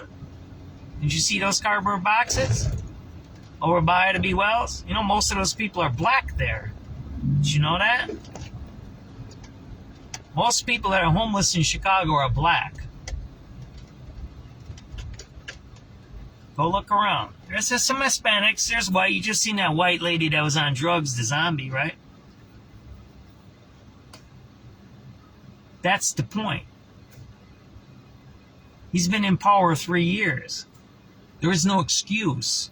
He's not new. He can't say he don't know what he's doing because he keeps touting he's an organizer. That's what he keeps saying. But it's a lie because he didn't do his job. So he lies, right? So either he was a organizer and he was good at it, and then if he was an organizer, he was good at it, then why does these places look like there's boarded up stuff here too, right? The economy is hitting everywhere. But that's the idea, right? To look at it. Don't just listen to what I say. I'm just a dude. I'm a dude in a car with a video thing. Live feed. I'm just one guy saying what I see and what I think is what I see, and I interpret it. That's why I live feed, so you can make up your own mind. I don't need no followers, period. I'm going to say this again. I don't need any followers. If I had... Here, I'll tell you this. I'll tell you this. If I had 0 followers and 0 people watching my video, I would still do this. You got that? Because one, I like live feeding. I've been doing it for a long time. Secondly, I think it's important to document what we see. Third, I have the time to do it. Fourth, I have the means to do it. 5, I'm a resident. Lifelong resident of Chicago. And I want change. I want things to be different. I didn't vote for Brandon Johnson. Absolutely not. No, I did not. And I'm going to tell you this. I wanted him to succeed. I want him to be a success. I didn't want him to fail. I don't want him to fail. I don't want J.B. Pritzker to fail. I don't want Tony Preckwinkle to fail. I don't want Byron Sitchko to fail. I don't want Julio Ramirez to fail. They represent me. They're my representatives. Why would I want the people who represent my area to fail? Whether I like them or not, whether I like their policies or not, whether I disagree with them or not, whether I even know for a fact that they're thieves. I know for a fact that Brandon Johnson is a thief. He stole union time. I know he's a thief. I watched him. There's grievances about it. I still want him to succeed. Why? Because he represents my city where I live, where my children live, where my mother lives, where my father lives, where my sister lives, where my nephews and nieces live, where my friends live, where I have my business. I want my city to be a success. I want Brandon Johnson to be a success. That's a fact. Do I like him? Do I want him out of office? Absolutely. Today I want him off. I want him removed from office today. If there's a way to remove him from office, I would do it today. Get the FBI, CIA, whatever they do, and put him on some charges. Maybe he's mentally ill. I don't know. Stole a bunch of money. Maybe he's endangering people. Whatever it takes. Judicial order. Legal judicial order. Then I say do it today. Today. Because he's harming our city. But do I want him to succeed? Yes. I don't know if those two things are making sense to people. They're not mutually exclusive. The reason is I want him to succeed is because I'm the resident here. It's like on a team. You ever been on a team? You might not like the guys that you're on a team with or the women or whatever it is, but when you're on a team and you're playing, guess what? You want to win. I like the win. I have a lot of wins. You can check my name on stuff that I've done. I've won a lot of stuff. I won the most money in the union's history. There's no other field representative, business agent that ever won judgments as big as mine. There's never been a business agent that's won a group of people their jobs back like me, individually with my work. Never in the history of the union has ever been like that. There's a couple of guys that came close. A couple of guys. They destroyed all the paperwork of the white guys. Everybody knows that. I told you that. So I'm digressing now. I want to stop. But this is the point I want to make. I just showed you that he's a failure. That the guy I want to succeed because he's an elected, and I'm not saying I voted for him, the guy that I hoped would succeed and fix the things like youth crime, street drug dealing, abandoned businesses, high taxes, predatory ticketing of residents. I'm not even talking about that. He's a predator. He tickets his own residents while he doesn't pay his own bills. He sends out ticket agents into residential neighborhoods. I watch them during the day. They come into where people live, into neighborhoods. We're not talking about downtown predatoring on tourists anymore. I'm talking about predatory ticketing inside of residential neighborhoods. He actively does that. That's what Brandon Johnson does, okay? He's a failure. He's failed. I'm going to survive and you're going to survive. But those 4 or 5 people you've seen in that alley, they might not make it. Seen those people I showed you there, right? In that alley, the zombies. And I'm going to finish with this, right? It's 7:27. And I'm way over time. I'm way over time right now. That man let his own brother die. His brother was homeless and addicted. And he died. I don't get along with one of my brothers. Pretty bad. I don't get along with him at all. I don't like to see him. Once in a while I'll send him a text message, but I don't like my brother at all. But I wouldn't let him die on the street. Got that? I wouldn't let my brother die on the street. That's a fact. He let his brother die on the street. I don't know how he got that way. I don't know why Brandon Johnson is that way. But he is that way. And those are facts. All of the stuff I say is my viewpoints, it's my bias, and it's my experience. But most of the things I say can be checked. And whether you agree with it or not, it's none of my business. But let's do something and let's change stuff. If you haven't voted, you need to vote. I think the polls are closed already, 7 o'clock. You need to go now to your regular polling place tomorrow. Everybody should vote. I voted today. Will the people I voted for win? I don't know, but I voted. I'll say this way.